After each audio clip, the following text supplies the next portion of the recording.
Hi friends, ನಾನು Ravi C Naikar. As you know that classic education YouTube channel ಇಂದ ಒಂದು current affairs series start ಮಾಡಿದಿರಿ. ಅಂದ್ರೆ ಆಗಸ್ಟ್ 4 ತಾರೀಕಿಂದ ಒಂದು ಕರೆಂಟ್ ಅಫೇರ್ಸ್ ಸೀರೀಸ್ ಸ್ಟಾರ್ಟ್ ಮಾಡಿದ್ವಿ. ಸೊ ಹೀಗಾಗಿ ನೋಡ್ಕೊಡಿ, continuity and consistency is very very important for civil preparation. As I said earlier, ಅಂದ್ರೆ ನಿರಂತರವಾಗಿ ನೀವು ಯಾವುದೇ ಒಂದು ಕೆಲಸಕ್ಕೆ ವಿಚಾರ ಮಾಡಿದಾಗ ನಿರಂತರ ಅನ್ನೋದು ಬಹಳ ಇಂಪಾರ್ಟೆಂಟ್ ರೀ. ಯಾಕಂದ್ರ ನೋಡ್ರಿ, ಕೊನೆಯ ಹಂತದಲ್ಲಿ ಓದುವ ಪ್ರಚಲಿತ ಘಟನೆಗಳು ಬೇರೆ ಇದು, ಆದರೆ ದಿನನಿತ್ಯ ಓದುವ ಪ್ರಚಲಿತ ಘಟನೆ ಇಸ್ ವೆರಿ ವೆರಿ ಇಂಪಾರ್ಟೆಂಟ್. ಯಾಕಂದ್ರ ಆ ಪ್ರಚಲಿತ ಘಟನೆಯಲ್ಲಿ ನಿಮ್ಗೆ ಎಷ್ಟೋ ಸಬ್ಜೆಕ್ಟ್ ರಿವಿಷನ್ ಆಗ್ತಾವ್ರಿ, ರಿವಿಷನ್ ಮಾಡ್ತೀವಿ ಆಲ್ರೆಡಿ. ನೋಡ್ರಿ ಸರ್, ನಿನ್ನೆಯಿಂದ ಇವತ್ತು ಮತ್ತು ಕಂಟಿನ್ಯೂ 2 ವಿಡಿಯೋ ಮಾಡಿದೆ. ಪ್ಲೀಸ್ ಯಾರು ಇನ್ನೂ ಆ ವಿಡಿಯೋಸ್ ನೋಡಿಲ್ಲ, ಪ್ಲೀಸ್ ಡಿಸ್ಕ್ರಿಪ್ಷನ್ ಬಾಕ್ಸ್ ಅಲ್ಲಿ ಆ ವಿಡಿಯೋ ಲಿಂಕ್ ಇದೀರಿ, ಪ್ಲೀಸ್ ನೋಡ್ಕೊಂಡ್ಬಿಡ್ರಿ. ಹಾಗೆ ಸರ್, ನೀವು ನೋಡ್ರಿ, ಯಾವಾಗಾದ್ರೂ ನಿಮ್ಗೆ ಏನಾದ್ರು ಗ್ರಿವೆನ್ಸ್ ಬೇಕಾದ್ರೆ ಕಮೆಂಟ್ ಬಾಕ್ಸ್ ಅಲ್ಲಿ ಮೆನ್ಷನ್ ಮಾಡ್ರಿ. ಅಂದ್ರೆ ವಿಡಿಯೋ ನೋಡಿದಾದ್ಮೇಲೆ ನಿಮ್ಗೆ ಏನಾದ್ರು ಅನಿಸಿದಾರೆ, ಇನ್ನು ಏನಾದ್ರು ಬೇರೆ ಟಾಪಿಕ್ಸ್ ಕವರ್ ಆಗ್ಬೇಕಂದ್ರ ನಾವು ಮುಂಚೆನೆ ಹೇಳಿರ್ತೀವಿ ಯಾವ ಟಾಪಿಕ್ ನ ಯಾವ ಹಂತದಲ್ಲಿ ಕವರ್ ಮಾಡ್ತೀವಿ ಅಂತೇಳಿ. ಅದನ್ನು ಬಿಟ್ಟು ನಿಮ್ಗೆ ಏನಾದ್ರು ಎಕ್ಸ್ಟ್ರಾ ಏನಾದ್ರು ಬೇಕಾದ್ರೆ ಪ್ಲೀಸ್ ಕಮೆಂಟ್. ಅಂದ್ರೆ ನಿಮ್ಗೆ ಯಾವ್ದಾರ ಎಕ್ಸಾಮ್ ಪ್ರಿಪರೇಷನ್ ಮಾಡ್ತಿದ್ರ ಪ್ಲೀಸ್ ಆ ಎಕ್ಸಾಮ್ ಮೆನ್ಷನ್ ಮಾಡಿದನ್ನ, ಆ ಎಕ್ಸಾಮ್ ರಿಲೇಟೆಡ್ ಅಂದ್ರೆ ಜಾಸ್ತಿ ಸ್ಟೂಡೆಂಟ್ಸ್ ಯಾವ ಎಕ್ಸಾಮ್ ಪ್ರಿಪೇರ್ ಆಗ್ತಲ್ಲ ಆ ಎಕ್ಸಾಮ್ ಅಲ್ಲಿ ಯಾವ ಟೈಪ್ ಕ್ವಶನ್ಸ್ ಕೇಳ್ತಾರ ಅದೇ ಅನಲೈಸಿಸ್ ಮೇಲೆ ನೀವು ಒಂದು ಸೀರೀಸ್ ತಗೊಂಡ್ಬರ್ತೀವಿ. ಅಂದ್ರೆ ಸರ್, ನಿಮ್ಮ ಇಂಟ್ರೆಸ್ಟ್ ಏನಿದೆ ಅಂತ ನಮ್ಗೆ ಗೊತ್ತಾಗಬೇಕಲ್ಲ. ಸರ್, ನೀವು ಯಾವ ಎಕ್ಸಾಮ್ ಪ್ರಿಪೇರ್ ಮಾಡ್ತೀರಾ ಅದನ್ನು ಕೂಡ ಮೆನ್ಷನ್ ಮಾಡಿ, ಸೊ ದಟ್ ಅದೇ ತರ ನಾವು ಬೇರೆ ಒಂದು ಸಪರೇಟ್ ವಿಡಿಯೋ ತಗೊಂಡ್ಬರ್ತೀವಿ. ಸೊ ಐ ಹೋಪ್ ಎಲ್ಲರೂ ಪ್ರೀವಿಯಸ್ ವಿಡಿಯೋ ನೋಡಿದ್ರೆ ಅನ್ಕೊಂತಾನೆ. ನೋಡಿಲ್ಲ ಅಂದ್ರೆ ಪ್ಲೀಸ್ ಡಿಸ್ಕ್ರಿಪ್ಷನ್ ಬಾಕ್ಸ್ ಅಲ್ಲಿ ಲಿಂಕ್ ಇದೆ, ಪ್ಲೀಸ್ ಅದನ್ನ ವಾಚ್ ಮಾಡ್ಕೊಂಡೆ ಕಂಟಿನ್ಯೂ ಮಾಡ್ಕೊಡ್ರಿ. ವಿತ್ ದಿಸ್ ಟುಡೇ ಕೂಡ ಒಂದಿಷ್ಟು ಟಾಪಿಕ್ಸ್ ತಗೊಂಡು ಅದರಲ್ಲಿ ಸಬ್ಜೆಕ್ಟ್ ಏನಾದ್ರು ಡ್ರ್ಯಾಗ್ ಮಾಡ್ಬೋದು ಅಂತ ವಿಚಾರ ಮಾಡನ್ರಿ. So with this go for first current affairs. Sir, ಇಲ್ಲಿ ನೋಡ್ರಿ, ಇತ್ತೀಚೆಗೆ ನಿಧನರಾದ ಶಿಬು ಸೋರೆನ್ ಅವರು ಯಾವ ರಾಜಕೀಯ ಪಕ್ಷದ ಸ್ಥಾಪಕರಾಗಿದ್ದರು ಒಂದ್ ತಿಳ್ಕೊಡ್ರಿ. ಸರ್, ಸ್ಟ್ಯಾಟಿಕ್ ಕರೆಂಟ್ ಅಫೇರ್ಸ್ ಅಲ್ಲಿ ಒಂದು ಕರೆಂಟ್ ಅಫೇರ್ಸ್ ಏನ್ ಗೊತ್ತ್ರಿ, ಒಂದು ಟಾಪಿಕ್ ಏನ್ ಗೊತ್ತ್ರಿ, ದಟ್ ಈಸ್ ಸುದ್ದಿಯಲ್ಲಿರುವ ಗಣ್ಯ ವ್ಯಕ್ತಿಗಳು. ಅಂದ್ರೆ ಪ್ಲೀಸ್ ರಿಮೆಂಬರ್, ಅಂದ್ರೆ ಕರೆಂಟ್ ಅಫೇರ್ಸ್ ಅಲ್ಲಿ ಕೊನೆಯ ಹಂತದಲ್ಲಿ ಒಂದು ವಾರ ಎಕ್ಸಾಮ್ ಇದ್ದಾಗ ಸ್ವಲ್ಪ ಓದ್ಬೇಕಾಗಿದೆ ಏನ್ ಗೊತ್ತ್ರಿ, ದಟ್ ಇಸ್ ಸುದ್ದಿಯಲ್ಲಿರುವ ಪ್ರಮುಖ ಗಣ್ಯರು. ಅಂದ್ರೆ ದ ಪರ್ಸನಾಲಿಟಿ ಅನ್ನ ನ್ಯೂಸ್ ಅಂತ ಹೇಳ್ತಾರೆ. ನೋಡ್ರಿ, ಪರ್ಸನಾಲಿಟಿ ಅನ್ನ ನ್ಯೂಸ್ ಅಲ್ಲಿ ಆ ಪರ್ಸನಾಲಿಟಿಯಲ್ಲಿ ನೋಡ್ಕೊಂಡು ಏನ್ ಫೋಕಸ್ ಮಾಡ್ಕೊಡ್ರಿ, ರಾಜಕಾರಣಿ ಅಂದ್ರೆ ಹಿಂದ ಅವ್ರ ಏನಾರ ಮುಖ್ಯಮಂತ್ರಿ ಆಗಿದ್ದು, ಇಲ್ಲತ್ತಂದ್ರ ರಾಷ್ಟ್ರಪತಿ ಆಗಿದ್ದು, ಅಥವಾ ಯಾವ್ದಾರ ಪಕ್ಷದಲ್ಲಿ ತಮ್ಮ ಗುರುತನ್ನು ಮಾಡಿದ್ರೆ ಅದಕ್ಕೆ ರಾಜಕಾರಣಿ. ನೆಕ್ಸ್ಟ್ ಸಾಹಿತಿಗಾರರು. ನೆಕ್ಸ್ಟ್ ಏನ್ ಗೊತ್ತಿದೆ, ದಟ್ ಇಸ್ ಸ್ಪೋರ್ಟ್ಸ್ ಪರ್ಸನ್ಸ್ ಅಥವಾ ಸೆಲೆಬ್ರಿಟೀಸ್ ಅಥವಾ ಸಾಮಾಜಿಕ ಸೇವಕರು ಅಥವಾ ಅಂತಾರಾಷ್ಟ್ರೀಯ ಪ್ರಶಸ್ತಿ ವಿಜೇತರು. ಅಂದ್ರೆ ಈ ತರ ವ್ಯಕ್ತಿಗಳು ಏನಾದ್ರೂ ಸುದ್ದಿಯಲ್ಲಿ ಬಂದರೆ ಅಂದ್ರೆ ಅವರಿಗೆ ಮತ್ತೊಂದು ಯಾವ್ದಾರ ಪ್ರಶಸ್ತಿ ಸಿಕ್ಕಿರ್ಬೋದು, ಅಥವಾ ಮರಣ ಹೊಂದಿರಬಹುದು, ಅಥವಾ ಅವರ ಮರಣ ಹೊಂದಿದ ಮೇಲೆ ಅವರ ಸೇವೆಯನ್ನು ಗುರುತಿಸಲಿಕ್ಕೆ ಸರ್ಕಾರಗಳು ಏನಾದ್ರೂ ಪ್ರಶಸ್ತಿಯನ್ನು ಕೊಟ್ಟಿರ್ಬೋದು. ಬೆಸ್ಟ್ ಎಕ್ಸಾಂಪಲ್ ನೋಡ್ರಿ, MS ಸ್ವಾಮಿನಾಥನ್ ಅವರು ಮರಣ ಹೊಂದಿದ ಮೇಲೆ ಅವರಿಗೆ ಮರಣೋತ್ತರವಾಗಿ ಭಾರತದ ಅತ್ಯುನ್ನತ ನಾಗರಿಕ ಪ್ರಶಸ್ತಿ ಭಾರತ ರತ್ನವನ್ನು ನೀಡಲಾಯಿತು. ಸೊ ಅಲ್ಲಿ MS ಸ್ವಾಮಿನಾಥ್ ಅವರು ಅಂದಾಗ MS ಸ್ವಾಮಿನಾಥ್ ಅವರ ಸ್ವಲ್ಪ ಹಿನ್ನೆಲೆ ಅಂದ್ರೆ ಅವ್ರು ಏನ್ ಕಾಂಟ್ರಿಬ್ಯೂಷನ್ ಮಾಡಿದ್ರು, ಅವ್ರಿಗೆ ಹಿಂದೆ ಯಾವ್ದಾರ ಅಂತಾರಾಷ್ಟ್ರೀಯ ಪ್ರಶಸ್ತಿ ಕೊಟ್ಟಿದ್ರ, ಈ ತರ ಟಾಪಿಕ್ಸ್ ತಗೊಳ್ರಿ. ಅದೇ ಟಾಪಿಕ್ ಅಲ್ಲಿ ಫಸ್ಟ್ ಇವತ್ತಿನ ಕರೆಂಟ್ ಅಫೇರ್ಸ್ ನೋಡ್ಕೊಡ್ರಿ. ಇತ್ತೀಚೆಗೆ ನಿಧನರಾದ ಶಿಬು ಸೋರೆನ್ ಅವರು ಯಾವ ರಾಜಕೀಯ ಪಕ್ಷದ ಸ್ಥಾಪಕರಾಗಿದ್ದರು ಅಂತ ಕೇಳ್ತಾನೆ. ಒಂದ್ ತಿಳ್ಕೊಡ್ರಿ, ಎಲ್ಲಾ ಎಕ್ಸಾಮ್ಸ್ ಬೇಕಾದ್ರೆ ನೀವು ಅಬ್ಸರ್ವ್ ಮಾಡ್ರಿ, ಯಾವ್ದಾದ್ರು ಪರೀಕ್ಷೆಯು ನಿಮ್ಮ ಎಕ್ಸಾಮ್ ಇರುವ ಟೈಮ್ ಅಲ್ಲಿ ಏನಾದ್ರೂ ರಾಜ್ಯ ಸರ್ಕಾರದ ಚುನಾವಣೆ ಅಥವಾ ಕೇಂದ್ರ ಸರ್ಕಾರದ ಚುನಾವಣೆ, ಯಾವ್ದಾದ್ರು ಚುನಾವಣೆ ಇದ್ದ ಟೈಮ್ ಅಲ್ಲಿ ನಿಮ್ಮ ಎಕ್ಸಾಮ್ ಅಂದ್ರೆ definitely they will ask one question on that is political party ಮೇಲೆ ಕ್ವಶನ್ ಕೇಳ್ತಾನೆ. ಯಾಕಂದ್ರೆ ಪ್ರಪಂಚದ ಅತಿ ದೊಡ್ಡ ಪ್ರಜಾಪ್ರಭುತ್ವ ದೇಶ ನಮ್ದು. India is the largest democratic country in the world. Definitely ನಾವು ನೋಡ್ರಿ, ಒಂದು ದೇಶ ಒಂದು ಚುನಾವಣೆ ಅನ್ನೋದು ಪ್ರಸ್ತಾವನೆ ಇದೆ. ಅಂದ್ರೆ ಒನ್ ನೇಷನ್ ಒನ್ ಎಲೆಕ್ಷನ್ ಒಂದು ಇಟ್ ಜಸ್ಟ್ ಏನ್ ಪ್ರಪೋಸಲ್ ಇದೆ, ಬಟ್ ಇನ್ನೂ ಜಾರಿಗೆ ತಂದಿಲ್ಲ ನಾವು. ಹೀಗಾಗಿ ಕೇಂದ್ರ ಸರ್ಕಾರದ ಚುನಾವಣೆ ನಂತರ ಕೆಲವೊಂದಿಷ್ಟು ರಾಜ್ಯಗಳಲ್ಲಿ ಬೇರೆ ಬೇರೆ ಸಮಯದಲ್ಲಿ ಚುನಾವಣೆಗಳಾಗ್ತಾವ್ರಿ. ಹೀಗಾಗಿ ನಿಮ್ಮ ಎಕ್ಸಾಮ್ ನೋಡ್ಕೊಡಿ. ಇತ್ತೀಚಿನ ಶಿಬು ಸೋರೆನ್ ಅವರು ಯಾವ ರಾಜಕೀಯ ಪಕ್ಷ ಸ್ಥಾಪಕ ಅಂದ್ರೆ ದಟ್ ಇಸ್ ಜಾರ್ಖಂಡ್ ಮುಕ್ತಿ ಮೋರ್ಚಾ. ಅಂದ್ರೆ ಇದ್ರ ವಿಸ್ತಾರ ಅಂದ್ರೆ ಜಾರ್ಖಂಡ್ ಮುಕ್ತಿ ಮೋರ್ಚಾ ಅನ್ನೋದು ಒಂದು ರಾಜಕೀಯ ಪಕ್ಷ, ಅಂದ್ರೆ ರಾಜ್ಯ ರಾಜಕೀಯ ಪಕ್ಷ ಇದೆ ರೀ. ಸೊ ಹೀಗಾಗಿ ನಿಮ್ಮ ಎಕ್ಸಾಮಿನೇಷನ್ ಕೇಳ್ತಾನೆ, ಯಾವ ಪಕ್ಷದ ಸ್ಥಾಪಕರಾಗಿದ್ರೆ ದಟ್ ಇಸ್ ಜಾರ್ಖಂಡ್ ಮುಕ್ತಿ ಮೋರ್ಚಾ ಅನ್ನೋದು ಒಂದು ರಾಜಕೀಯ ಪಕ್ಷ ಇದೆ ರೀ. ಆ ರಾಜಕೀಯ ಪಕ್ಷ ಏನ್ರಿ, ಅದು ಜಾರ್ಖಂಡ್ ರಾಜ್ಯದ ರಾಜ್ಯ ಪಕ್ಷವಾಗಿದೆ. ಅಂದ್ರೆ it's Jharkhand state political party. ಅದರ ಸ್ಥಾಪಕರು ನೋಡ್ಕೊಡಿ, ದಟ್ ಇಸ್ ಶಿಬು ಸೋರೆನ್ ಅವರಾಗಿದ್ರು. ಸರ್, ಇದರಲ್ಲಿ ಏನಾದ್ರೂ ಟಾಪಿಕ್ ತಗೋಬೋದಾ? We can cover any topics in this topic? ಅಂದ್ರೆ ಈ ಕರೆಂಟ್ ಅಫೇರ್ಸ್ ಇಂದ ನೀವು ಏನಾದ್ರೂ ಟಾಪಿಕ್ ಅನ್ನು ತೆಗಿಬಹುದಾ? Sir, obviously we can drag. Current affairs ಬಂದಾಗ ಈ ತರ ಲಿಂಕ್ ಮಾಡ್ಕೊಡ್ರಿ. ಸರ್, ಯಾವ್ದಾದ್ರು ಎಕ್ಸಾಮು ಯಾವ್ದಾದ್ರು ರಾಜ್ಯದಲ್ಲಿ ಎಲೆಕ್ಷನ್ ಚುನಾವಣೆ ನಡೀತಿರ್ಬೇಕಾದ್ರೆ ಅತಿ ಹೆಚ್ಚು ಆಕ್ಟಿವ್ ಇರೋದೇ ಅದು. ದಟ್ ಇಸ್ ಸಾಂವಿಧಾನಿಕ ಸಂಸ್ಥೆ. ಸಾಂವಿಧಾನಿಕ ಸಂಸ್ಥೆ. ಐ ಸೆಡ್ ಲಾಸ್ಟ್ ಕ್ಲಾಸ್ ಅಲ್ಲಿ ಹೇಳಿದೆ ನಾನು, what do you mean by constitutional body? Any body which is mentioned in original constitution we call as a constitutional body. ಅಂದ್ರೆ ಯಾವ್ದಾದ್ರೂ ಸಂಸ್ಥೆಯನ್ನು ಮೂಲ ಸಂವಿಧಾನದಲ್ಲಿ ಹೇಳಲಾಗಿದ್ದರೆ ಅದಕ್ಕೆ ನಾವೇನಂತೇವ್ರಿ, ಸಾಂವಿಧಾನಿಕ ಸಂಸ್ಥೆ. ಇಲ್ಲಿ ನಮ್ಮ ಕಡೆ ಏನಿದ್ರಿ, that is election commission of India. ಅಂದ್ರೆ ನಮ್ಮ 324ನೇ ವಿಧಿ ಇದೆ ಅಲ್ರಿ, that is election commission of India. ನಮ್ಮಲ್ಲಿ ಎಲೆಕ್ಷನ್ ಕಮಿಷನ್ ಆಫ್ ಇಂಡಿಯಾ ಬಗ್ಗೆ ಇದೆ ರೀ. ಅಂದ್ರೆ ಫಸ್ಟ್ ಬರೋದು ಏನ್ ಗೊತ್ತ್ರಿ, ಕೇಂದ್ರ ಚುನಾವಣೆ ಮತ್ತು ರಾಜ್ಯಗಳ ಚುನಾವಣೆಯನ್ನು ದಿನಾಂಕವನ್ನು ಮತ್ತು ಅದಕ್ಕೆ ರೂಲ್ಸ್ ಅಂಡ್ ರೆಗ್ಯುಲೇಷನ್ ಫ್ರೇಮ್ ಮಾಡ್ರಿ, that is election commission of India. Election commission of India. ಇಲ್ಲಿ ಏನ್ ಬರ್ತದೆ ಗೊತ್ತ್ರಿ, ಯಾವ ರಾಜಕೀಯ ಪಕ್ಷದ ಸ್ಥಾಪಕರಾಗಿದ್ದರು ಅಂತಿದೆ.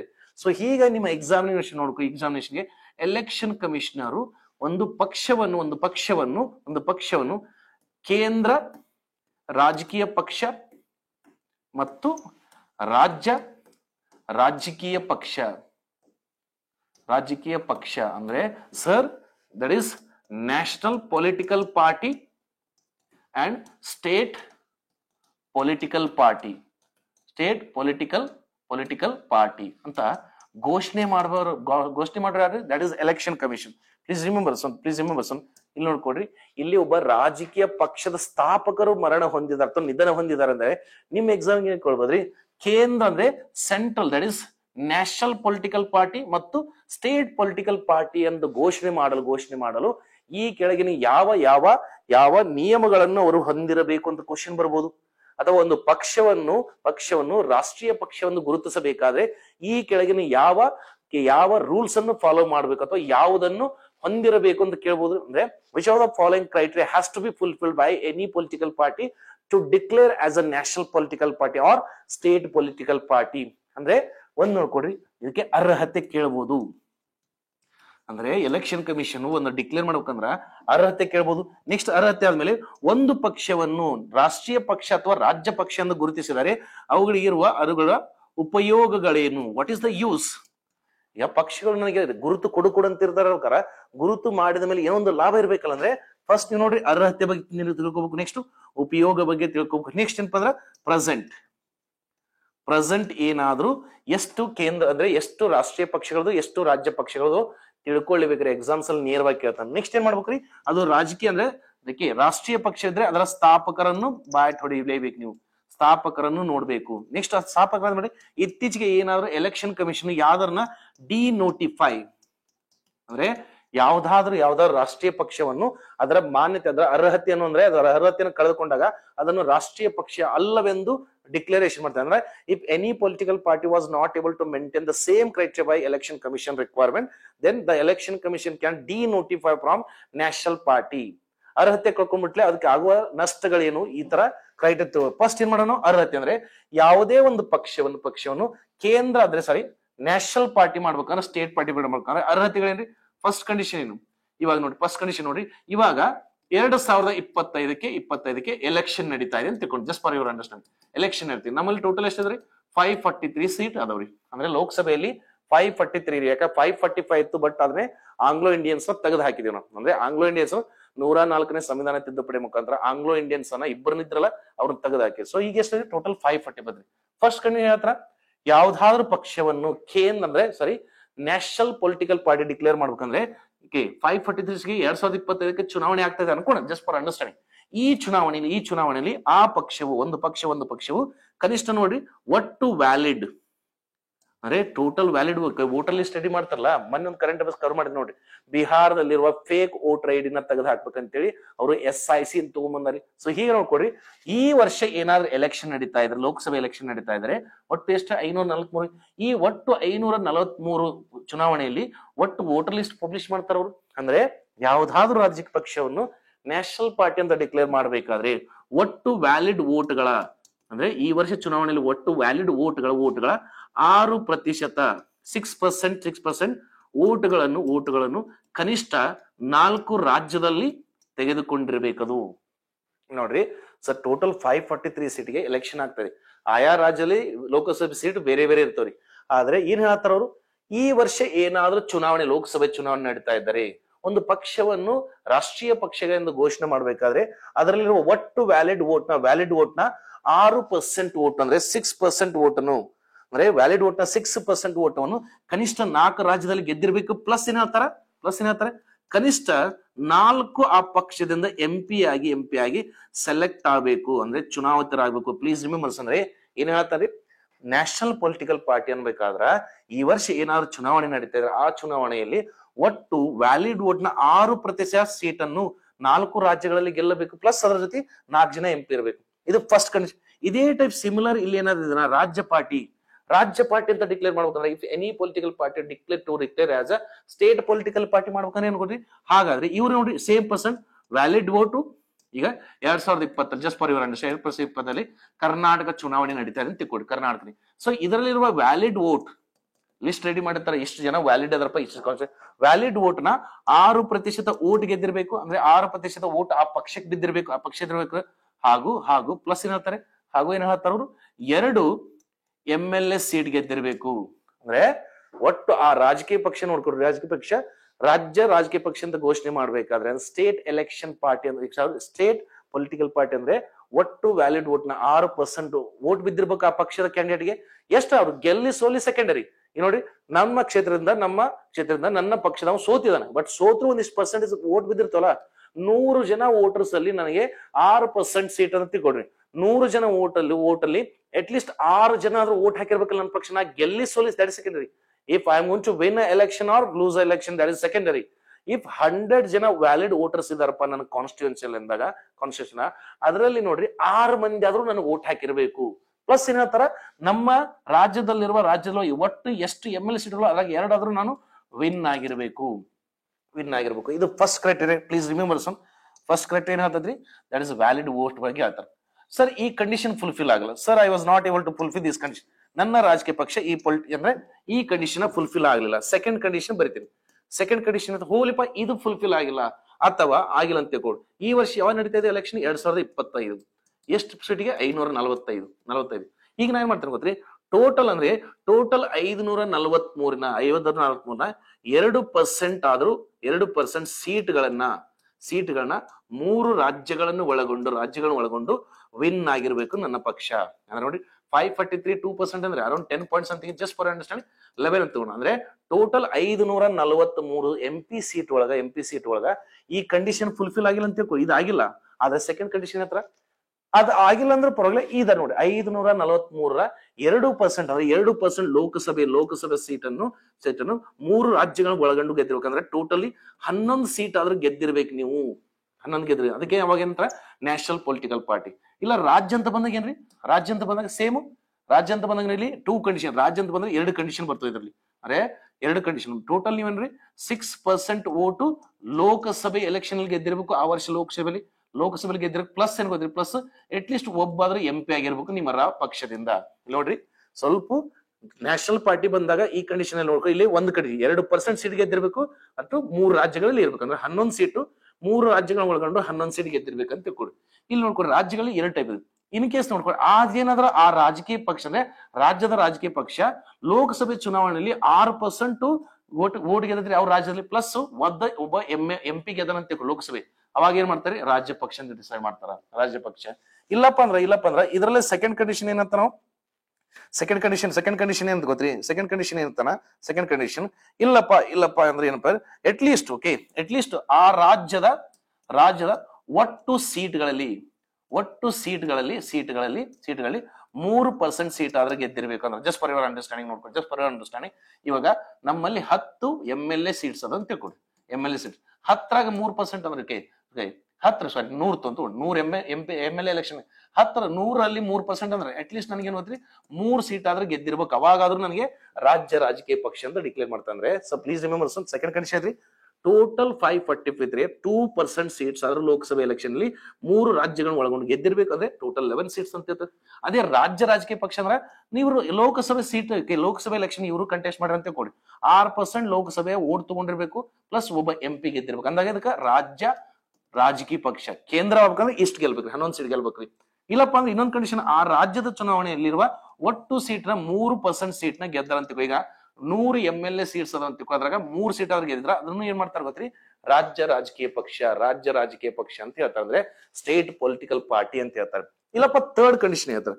ಥರ್ಡ್ ಕಂಡೀಷನ್ ಏನ್ ಹೇಳ್ತಾರೆ ಗೊತ್ತ್ರಿ? ಥರ್ಡ್ ಕಂಡೀಷನ್ ಏನ್ ಹೇಳ್ತಾರ, ಅಟ್ ಲೀಸ್ಟ್ ಗೊತ್ತಿ, ಈಗ ನ್ಯಾಷನಲ್ ಪಾರ್ಟಿ ಅಂತ ಹೇಳ್ಬೇಕಂದ್ರೆ ಅಟ್ ಲೀಸ್ಟ್ ಆ ಪಕ್ಷವನ್ನು ಕನಿಷ್ಠ ಅಂದ್ರೆ 4 ಅಥವಾ ಹೆಚ್ಚಿನ ರಾಜ್ಯಗಳಲ್ಲಿ ಅದನ್ನು ರಾಜ್ಯ ರಾಜಕೀಯ ಪಕ್ಷ ಅಂತ ಗುರುತಿಸಬೇಕಂದ್ರೆ that political party has to be recognized as state political party at least in 4 states or more ಅಂತ ಹೇಳ್ತಂದ್ರೆ ಯಾವ್ದಾದ್ರು ಪಕ್ಷವನ್ನು ಇದು ಕಂಡೀಷನ್ ಫುಲ್ಫಿಲ್ ಆಗಿಲ್ಲ, ಆದ್ರೆ ಇನ್ನೊಂದು ಕಂಡೀಷನ್ ಹೇಳ್ತಾರ, ಹೋಗ್ಲಿಪ್ಪ ಆ ಪಕ್ಷವನ್ನು 4ರಿಂದ ಹೆಚ್ಚಿನ ರಾಜ್ಯಗಳಲ್ಲಿ ರಾಜ್ಯ ರಾಜಕೀಯ ಪಕ್ಷವಾಗಿ ಗುರುತಿಸಿದ್ರೆ may be that political party was not able to win these criteria, but already that political party have recognized as state political party in more than 4 states ಅಂತ ಹೇಳ್ತಂದ್ರೆ 4 ಅಥವಾ ಅದಕ್ಕಿಂತ ಹೆಚ್ಚು ರಾಜ್ಯಗಳು ಅದನ್ನ ರಾಜ್ಯ ರಾಜಕೀಯ ಪಕ್ಷ ಅಂತ ಡಿಕ್ಲೇರ್ ಮಾಡಿದ್ರು ಕೂಡ ಏನ್ ಮಾಡ್ತಾರೆ ಗೊತ್ತ್ರಿ, ಅದನ್ನ ನ್ಯಾಷನಲ್ ಪಾರ್ಟಿ ಅಂತ ಡಿಕ್ಲೇರ್ ಮಾಡ್ತಾರೆ. ಪ್ಲೀಸ್ ರಿಮೆಂಬರ್, ಇಲ್ಲೇನಿದೆ ಒಂದು ಕಂಡೀಷನ್,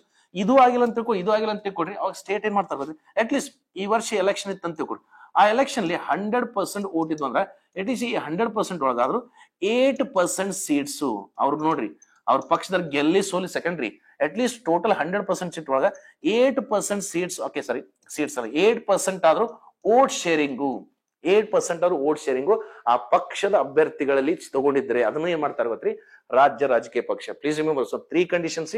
1 ಕಂಡೀಷನ್ ರೀ ನ್ಯಾಷನಲ್ ಪೊಲಿಟಿಕಲ್ ಪಾರ್ಟಿ ಮಾಡ್ಬೇಕಂದ್ರ ನೆಕ್ಸ್ಟ್ ಸ್ಟೇಟ್ ಪೊಲಿಟಿಕಲ್ ಪಾರ್ಟಿ ಮಾಡ್ಬೇಕು.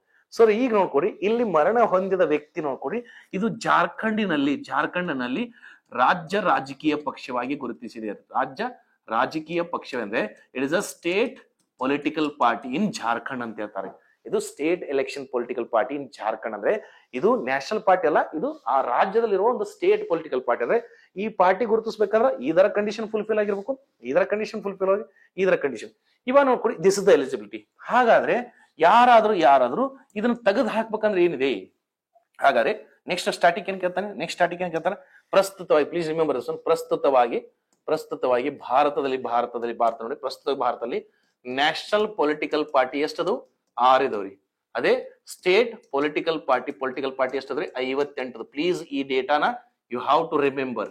ನೆಕ್ಸ್ಟ್ ಈ 6 ನ್ಯಾಷನಲ್ ಪಾರ್ಟಿ ಅದಲ್ಲ, ಅದರ ಸ್ಥಾಪಕ ಮತ್ತು ಯಾವಾಗ ಸ್ಥಾಪನೆ ಆಗಿದೆ ಅನ್ನೋದು ಪ್ಲೀಸ್ ನೆನಪಿಟ್ಕೊಡಿ. ಇಲ್ಲ ತಂದ್ರೆ ರೂಮಿಗೆ ಹೋದ್ಮ್ಯಾಗ ನಿಮ್ಮ ನೋಟ್ಸ್ ಅಲ್ಲಿ ನೋಟ್ ಮಾಡ್ಕೊಡಿ, ಇಲ್ಲ ತಂದ್ರೆ PDF ನ ಶೇರ್ ಮಾಡಿರ್ತೀವಿ ಟೆಲಿಗ್ರಾಮ್ ಅಲ್ಲಿ, ಅದ್ರಲ್ಲಿ ಅದು ನೋಡ್ಕೊಡಿ. ಅಂದ್ರೆ ಪ್ರಸ್ತುತವಾಗಿ 6 ರಾಜಕೀಯ ಇತ್ತೀಚೆಗೆ ಸೇರಿದ್ದೆ ಅದು ಆಮ್ ಆದ್ಮಿ ಪಾರ್ಟಿ ರೀ, ಕೇಜ್ರಿವಾಲ್ ಇದ್ದಿಲ್ಲ, ಆಮ್ ಆದ್ಮಿ ಪಾರ್ಟಿ ಭಾರತದ 6ನೇಯ ರಾಜಕೀಯ ಅಂದ್ರೆ 6ನೇಯ ನ್ಯಾಷನಲ್ ಪೊಲಿಟಿಕಲ್ ಪಾರ್ಟಿಯಾಗಿ ಹೊರಹೊಮ್ಮಿದೆ. ಸೊ ಪ್ಲೀಸ್ ರಿಮೆಂಬರ್ಸ್, ಅಂದ್ರೆ state political party 58.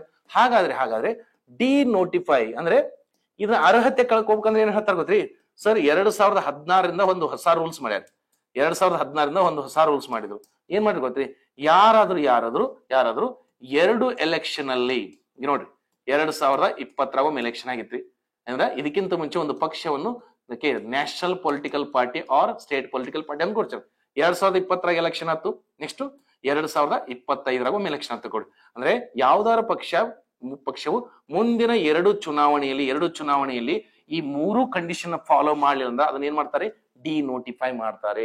Please remember, denotify ಮಾಡ್ತಾರೆ. ಯಾಕಂದ್ರೆ ಈ ತರ ಕ್ವಶನ್ಸ್ ಕೇಳಿದನ್ರಿ ಇತ್ತೀಚೆಗೆ ಯಾವ ರಾಜ್ಯ ರಾಜಕೀಯ ಪಕ್ಷವನ್ನು ಅದರ ಗುರುತಿಂದ ತೆಗೆದು ಹಾಕಿದೆ ಅಂತ ಕೇಳಿದಾನೆ. ಸೊ ಪ್ಲೀಸ್ ರಿಮೆಂಬರ್ಸ್, ಅಂದ್ರೆ ಮುಂಬರುವ 2 ಚುನಾವಣೆಯಲ್ಲಿ ಈ 3 ಕ್ರೈಟೀರಿಯಾಗಳನ್ನ ಹೊಂದಿರಲಿಲ್ಲ ಅಂದ್ರೆ ಅದನ್ನ ಡಿನೋಟಿಫೈ ಮಾಡ್ತಾರೆ. ಹಾಗಾದ್ರೆ ಯಾವುದೇ ಒಂದು ಪಕ್ಷವನ್ನು ರಾಜಕೀಯ ಪಕ್ಷವೆಂದು ಘೋಷಣೆ ಮಾಡಿದರೆ ಅದರಿಂದ ಆಗುವ ಲಾಭಗಳೇನು ಅಥವಾ ಉಪಯೋಗಗಳೇನು ನೋಡ್ಕೊಡಿ. ಆಯ್ತು, ನ್ಯಾಷನಲ್ ಪೊಲಿಟಿಕಲ್ ಪಾರ್ಟಿ ಯಾರೇ ಇರಲಿ, ಸ್ಟೇಟ್ ಪೊಲಿಟಿಕಲ್ ಪಾರ್ಟಿ ಯಾರೇ ಇರಲಿ ಸರ್, ಇದು ಗುರುತಾದ್ಮೇಲೆ ನೋಡ್ಕೊಡಿ. ಗುರುತಾದ್ಮೇಲೆ ಅಂದ್ರೆ ಆ ಪಕ್ಷ ತನ್ನದೇ ಆದ ಚುನಾವಣೆಯ ಗುರುತನ್ನು ಹೊಂದಬಹುದು. ಈಗ ನೋಡ್ರಿ, ಕಾಂಗ್ರೆಸ್ನವ್ರ ಹಸ್ತಂತೆ, ಬಿಜೆಪಿ ಕಮಲ್ ಅಂತ ಹೇಳ್ತಾರ, ಅದೇ ಆಮ್ ಆದ್ಮಿ ಪಾರ್ಟಿ ಕಸಬರಿ ಹಿಡ್ಕೊಂತಾರೆ. ಹಿಂಗ ನಥಿಂಗ್ ಬಟ್ ಏನ್ ಗೊತ್ತ್ರಿ, ಯಾವ್ದಾದ್ರು ಪಕ್ಷವನ್ನು ನ್ಯಾಷನಲ್ ಪೊಲಿಟಿಕಲ್ ಪಾರ್ಟಿ ಅವ್ರ ಸ್ಟೇಟ್ ಪೊಲಿಟಿಕಲ್ ಪಾರ್ಟಿ ಮಾಡಿದ್ರೆ ಅವರದೇ ಆದ ಚಿಹ್ನೆಯನ್ನು ಹೊಂದಬಹುದು. ಅವರ ಪಕ್ಷದಲ್ಲಿ ಎಷ್ಟೇ ಕ್ಯಾಂಡಿಡೇಟ್ ನಿಂತರೂ ಅವ್ರಿಗೆ ಆ ಚಿಹ್ನೆ ಬರ್ತದೆ. ಅದನ್ನ ಇಂಡಿಪೆಂಡೆಂಟ್ ಆಗಿ ನಿಲ್ಬೇಕು, ನನ್ನ ಪಕ್ಷ ಇನ್ನೂ ಗುರುತಿಸಲ್ಲ ಅಂತ ತಿಳ್ಕೊಡ್ರಿ. ಅವಾಗ ಎಲೆಕ್ಷನ್ ಕಮಿಷನರ್ ನೋಡಪ್ಪ ಇಷ್ಟು ಚಿತ್ರಗಳಲ್ಲಿ ನಿನಗೆ ಯಾವ ಚಿತ್ರ ಬೇಕು, ನೀವು ಪ್ರಿಫರೆನ್ಸ್ ಕೊಡ್ಬೇಕು, ಅದಕ್ಕೆ ಯಾವ ಕಾಂಪಿಟೇಷನ್ ಅಲ್ಲ, ಓಕೆ ಆ ಚಿತ್ರ ನೀನು ಕೊಡ್ತಾರೆ. ಅದಕ್ಕೆ ನಾವು ಪಂಚಾಯತ್ ಎಲೆಕ್ಷನ್ ನೋಡ್ರಿ ಚೀಟಿ ಕೊಡ್ತಾರಲ್ಲ, ನನ್ನ ಪಕ್ಷ ಕುಕ್ಕರು ಸಿಲಿಂಡರ್ ಅಂತ ಬಂದಿರ್ತೀವಿ ನಾವು. ಸೊ ಹೀಗ ನೋಡ್ಕೊಡ್ರಿ, ಒಂದು ತನ್ನದೇ ಆದ ಗುರುತು ಅನ್ಬೋದು. ನೆಕ್ಸ್ಟ್ ಎಲೆಕ್ಷನ್ ಕಮಿಷನರು ಚುನಾವಣೆ ದಿನಾಂಕವನ್ನು ಏನಾದ್ರು ನಿರ್ಧರಿಸಬೇಕಾರ ಈ ಪೊಲಿಟಿಕಲ್ ಪಾರ್ಟಿ ಲೀಡರ್ಸ್ ಇರ್ತಲ್ಲ ಅವ್ರನ್ನ ಮೀಟಿಂಗ್ ಕಡಿತಾರ. ನೋಡಪ್ಪ, ಈ ತಾರೀಕಿಗೆ ನಾವು ಅಂದ್ರೆ ಈ ತಾರೀಕಿಗೆ ಎಲೆಕ್ಷನ್ ಮಾಡ್ಬೇಕಂತ ಮಾಡಿದ್ವಿ, ನಿಮ್ಮಲ್ಲಿ ಏನಾರ ಪ್ರಾಬ್ಲಮ್ ಇರ್ತಂದ್ರೆ ಹೇಳ್ರಿ ಅಂತ ಹೇಳ್ತಾರೆ. ಸೊ ಅತಿಮಟ್ ಒಂದು ತನ್ನದೇ ಆದ ಚಿಹ್ನೆಯನ್ನು ಹೊಂದಬಹುದು. ನೆಕ್ಸ್ಟ್ ಅಂದ್ರೆ ಮೀಟಿಂಗ್ ಕರಿತಾರೆ. ನೆಕ್ಸ್ಟ್ ಏನ್ ಗೊತ್ತ್ರಿ, ಆಕ್ಚುಲಿ ಎಲೆಕ್ಟ್ರಲ್ ಬಾಂಡ್ಸ್ ಅಂತಿತ್ತು. ಎಲೆಕ್ಟ್ರಲ್ ಬಾಂಡ್ಸ್ ಅಂದ್ರೆ ರಾಷ್ಟ್ರ ಅಂದ್ರೆ ಕೇಂದ್ರ ಅಂದ್ರೆ ನ್ಯಾಷನಲ್ ಪೊಲಿಟಿಕಲ್ ಪಾರ್ಟಿ ಮತ್ತು ಸ್ಟೇಟ್ ಪೊಲಿಟಿಕಲ್ ಪಾರ್ಟಿ ಅಂತ ಗುರುತಿಸುವ ಪಕ್ಷಗಳು ದೇಣಿಗೆಯನ್ನು ಪಡೆದುಕೊಳ್ಳಬಹುದು ಅಂತಿತ್ತು. ಆದ್ರೆ ಈಗ ಸದ್ಯದ ಎಲೆಕ್ಟ್ರಲ್ ಬಾಂಡ್ ನ ತೆಗೆದು ಹಾಕಿದ್ದಾರೆ. ಸೊ ಯಾವಾಗಾದ್ರೂ ಕಾನ್ಸೆಪ್ಟ್ ಅಂದ್ರೆ ಈ ತರ ನೋಡ್ಕೊಡ್ರಿ. ಸ್ವಲ್ಪ ಇನ್ನೂ ಹೆಚ್ಚಿನ ಏನ್ ಮಾಡ್ತೀರಿ ಗೊತ್ತ್ರಿ, ಸ್ವಲ್ಪ ಎಲೆಕ್ಷನ್ ಬಂದಾಗ ಎಲೆಕ್ಟ್ರಾನಿಕ್ ಡಿವೈಸ್ ಅಂದ್ರೆ ಎಲೆಕ್ಟ್ರಾನಿಕ್ ವೋಟಿಂಗ್ ಯಾವಾಗಿಂದ ಸ್ಟಾರ್ಟ್ ಆಯ್ತು, ಭಾರತದಲ್ಲಿ ಚುನಾವಣೆ ಯಾವಾಗ ಸ್ಟಾರ್ಟ್ ಆಯ್ತು, ಓಕೆ, ಯಾವ ಚುನಾವಣೆಯಲ್ಲಿ ಎಷ್ಟು ಜಾಸ್ತಿ ವೋಟಿಂಗ್ ಆಗಿತ್ತು ಅಂದ್ರೆ ರೀಸೆಂಟ್ ಎಲೆಕ್ಷನ್ ರಿಸಲ್ಟ್ ನ ನೋಡ್ಕೊಡ್ರಿ. So this is how you guys have to remember. ಅಂದ್ರೆ ಇಲ್ಲಿ ಇದು ರಾಜಕೀಯ ಅಂದ್ರೆ ಶಿಬು ಸೋರೆನ್ ಅವರು JMM ಎಂದ ಒಂದು ಜಾರ್ಖಂಡ್ ರಾಜ್ಯ ರಾಜಕೀಯ ಪಕ್ಷದ ಸ್ಥಾಪಕರಾಗಿದ್ದರು. ನೆಕ್ಸ್ಟ್ ನೋಡ್ಕೊಡಿ, ಒಂದು ಬೇಕಾದ್ರೆ ಔಟ್ ಆಫ್ ಕಂಟೆಸ್ಟ್ ಅಂದ್ರೆ ಇನ್ನೊಂದು ಯಾವ್ದಾದ್ರು ಸಬ್ಜೆಕ್ಟ್ ನೋಡ್ಕೊಳ್ಳಿ. ನೀವು ಅಬ್ಸರ್ವ್ ಮಾಡಿರೋ ಇಲ್ಲ ಗೊತ್ತಿಲ್ಲ, I don't know whether you have observe or not. This is how political game will be there. ಬೇಕಾದ್ರೆ ಅಬ್ಸರ್ವ್ ಮಾಡ್ಕೊಡಿ. ಸರ್, ಕೇಂದ್ರ ಸರ್ಕಾರಕ್ಕೆ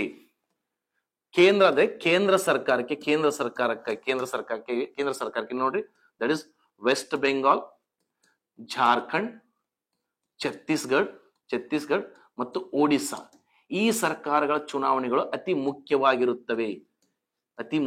can you say that why central ಗವರ್ಮೆಂಟ್ಗೆ ಕೇಂದ್ರ ಸರ್ಕಾರದಲ್ಲಿರುವ ಪಕ್ಷಕ್ಕೆ ವೆಸ್ಟ್ ಬೆಂಗಾಲ್, ಜಾರ್ಖಂಡ್, ಛತ್ತೀಸ್ಗಢ ಮತ್ತು ಒಡಿಸ್ಸಾ ಈ 4 ರಾಜ್ಯಗಳ ಚುನಾವಣೆಗಳು ಅತಿ ಅವಶ್ಯಕವಾಗಿರುತ್ತವೆ. ಯಾಕಂದರೆ ಸರ್, ಭಾರತದ ಭವಿಷ್ಯದ ಖನಿಜಗಳೆಲ್ಲಿದವು? ಖನಿಜಗಳೆಲ್ಲಿದವ್ರಿ? ಎಲ್ಲಿ ದಟ್ ಇಸ್ ಛೋಟಾ ನಾಗಪುರ್ ಪ್ರಸ್ಥಭೂಮಿ, ಪ್ಲೇಟ್ಯೂದಲ್ಲಿ ಅಂದ್ರೆ ಪ್ರಸ್ಥಭೂಮಿ ಎಲ್ಲಿದೆ ಸರ್. ಹಾಗೆ ಛೋಟಾ ನಾಗಪುರ ಪ್ರಸ್ಥಭೂಮಿಗೆ ಈ 4 ರಾಜ್ಯಕ್ಕೆ ಏನ್ ಸಂಬಂಧ ರೀ? ಮತ್ತೆ ಕೇಂದ್ರ ಸರ್ಕಾರಕ್ಕೆ ಏನಂತೀರಿ ನಾವು? ಸರ್, ಕೇಂದ್ರ ಸರ್ಕಾರ ಅಂದ್ರೆ ಇಲ್ಲಿದೆ ನೋಡ್ರಿ ಮಜಾ. ಏನಪ್ಪಾ ಅಂದ್ರ ಸರ್, ಭೂಮಿ ಬರುವುದು ರಾಜ್ಯ ಪಟ್ಟಿಲ್ ನೆನಪಿಟ್ಕೊಡ್ರಿ. Because group C exam 2021 group C exam ನೋಡ್ರಿ ಡಿಸೆಂಬರ್ 5ನೇ ತಾರೀಕು ಆಯ್ತು. ಅದ್ರೇನ್ ಕೇಳಿದ್ರಿ, ಈ ಕೆಳಗಿನ ಯಾವ ಕ್ಷೇತ್ರಗಳ ಮೇಲೆ ಪಂಚಾಯತಿಗಳು ತೆರಿಗೆಯನ್ನು ವಿಧಿಸಬಹುದು ಅಂತ ಕೇಳಿದ. ಆನ್ಸರ್ ಅಲ್ಲಿ ಸಂತೆಯಲ್ಲಿರುವ ಅಂಗಡಿಗಳ ಮೇಲೆ ಅಂತ ಆಪ್ಷನ್ ಇತ್ತು. ಅಂದ್ರೆ ಸರ್, ಭೂಮಿ ಬರುವುದು ರಾಜ್ಯ ಪಟ್ಟಿಯಲ್ಲಿ. ಅಂದ್ರೆ ಕೇಂದ್ರ ಸರ್ಕಾರ ಈ ಖನಿಜಗಳನ್ನ ಅಗಿಬೇಕಂದ್ರ ಅಲ್ಲಿಯ ರಾಜ್ಯ ಸರ್ಕಾರಗಳು ಮೊದಲು ಜನರಿಂದ ಭೂಮಿಯನ್ನು ವಶಪಡಿಸ್ಕೋಬೇಕು. ಈಗ ನಮ್ಮ ಗವರ್ಮೆಂಟ್ ಅಲ್ಲಿ ಇತ್ತಂತ ಡಬಲ್ ಇಂಜಿನ್ ಸರ್ಕಾರ ಇತ್ತಂದ್ರ ಈಸಿಲಿ ನಾವು ಲ್ಯಾಂಡ್ ಏನ್ ಮಾಡೋದು, ಕಬ್ಜಾ ಮಾಡಿಸ್ಬಿಡ್ಬೋದು. ಈಗ ಡಬಲ್ ಇಂಜಿನ್ ಕೇಂದ್ರದಲ್ಲಿ ಒಂದು ಪಕ್ಷ, ರಾಜ್ಯದಲ್ಲಿ ಒಂದು ಪಕ್ಷ ಇದ್ದಾಗ ಆಬ್ವಿಯಸ್ಲಿ ಕೇಂದ್ರದ ಹಿರಿಯರು ವರಿಷ್ಠರು ಹೇಳಿದಾಗ ಮತ್ತೆ ಅಲ್ಲಿ ರಾಜ್ಯ ಕೇಳಕತ್ತದ್ರಿ. ಸೊ ಹೀಗಾಗಿ ಸೆಂಟ್ರಲ್ ಗೌರ್ಮೆಂಟ್ಗೆ ಈ ರಾಜ್ಯಗಳ ಚುನಾವಣೆ ಬಹಳ ಇಂಪಾರ್ಟೆಂಟ್ ಆಗುತ್ತೆ. ಯಾಕಂದ್ರೆ ಇಲ್ಲಿರುವ ಖನಿಜ ಅಗಿಬೇಕಂತ ತಿಳ್ಕೊಡ್ರಿ, ಆ ರಾಜ್ಯಗಳಿಗೆ ಕೇಳ್ಬೇಕ್ರಿ. ಇದೇ ಲಾಜಿಕ್ ಮೇಲೆ ಬೇಕಾದ್ರೆ ನೀವು ಹೋಗ್ರಿ, ಬೇಕಾದ್ರೆ ನೋಡಿ ಕರ್ನಾಟಕದಲ್ಲಿ 28 ಲೋಕಸಭೆ ಸೀಟ್ಸ್ ಇದ್ರು ಕೂಡ ಕೇಂದ್ರ ಸರ್ಕಾರ ಮಂಡ್ಯದಲ್ಲಿ ಜಾಸ್ತಿ ಯಾಕೆ ಪ್ರಚಾರ ಮಾಡ್ತದ್ರಿ? ಬೇಕಾದ್ರೆ ನೋಡಿ, ಕರ್ನಾಟಕದಲ್ಲಿ ಒಟ್ಟು 28 ಲೋಕಸಭೆ ಸೀಟ್ಸ್ ಇದ್ರು ಜಾಸ್ತಿ ಪ್ರಚಾರಗಳನ್ನ ಮಂಡ್ಯ ಜಿಲ್ಲೆಯಲ್ಲಿ ಮಾಡ್ತಾರೆ. ಯಾಕಂದ್ರೆ ಮಂಡ್ಯ ಜಿಲ್ಲೆ ಅಂದ್ರೆ ಕರ್ನಾಟಕದಲ್ಲಿ ಬರುತ್ತೆ. ಕರ್ನಾಟಕದ ಭೂಮಿ ಬರುವುದು ರಾಜ್ಯ ಪಟ್ಟಿಯಲ್ಲಿ. ಕರ್ನಾಟಕ ಮಂಡ್ಯಕ್ಕೆ ಯಾಕೆ ಫೋಕಸ್ ಮಾಡ್ತಾರ ಸರ್? ಇಡೀ ಪ್ರಪಂಚಕ್ಕೆ ಬೇಕಾಗಿದ್ದೇನೀಗ ಲಿಥಿಯಂ. ಅದಕ್ಕೆ ನೋಡಿ, ಭಾರತದ ಮೊಟ್ಟ ಮೊದಲ ಲಿಥಿಯಂ ನಿಕ್ಷೇಪಲ್ಲಿ ಸಿಕ್ಕೋರಿ ಮಂಡ್ಯ ಜಿಲ್ಲೆಯಲ್ಲಿ ಸಿಕ್ಕೋರಿ. ಮಂಡ್ಯ ಜಿಲ್ಲೆ ಒಳಗೆ ನಮ್ಮ MP ಇದ್ದಂತೆ ಕೊಡ್ರಿ.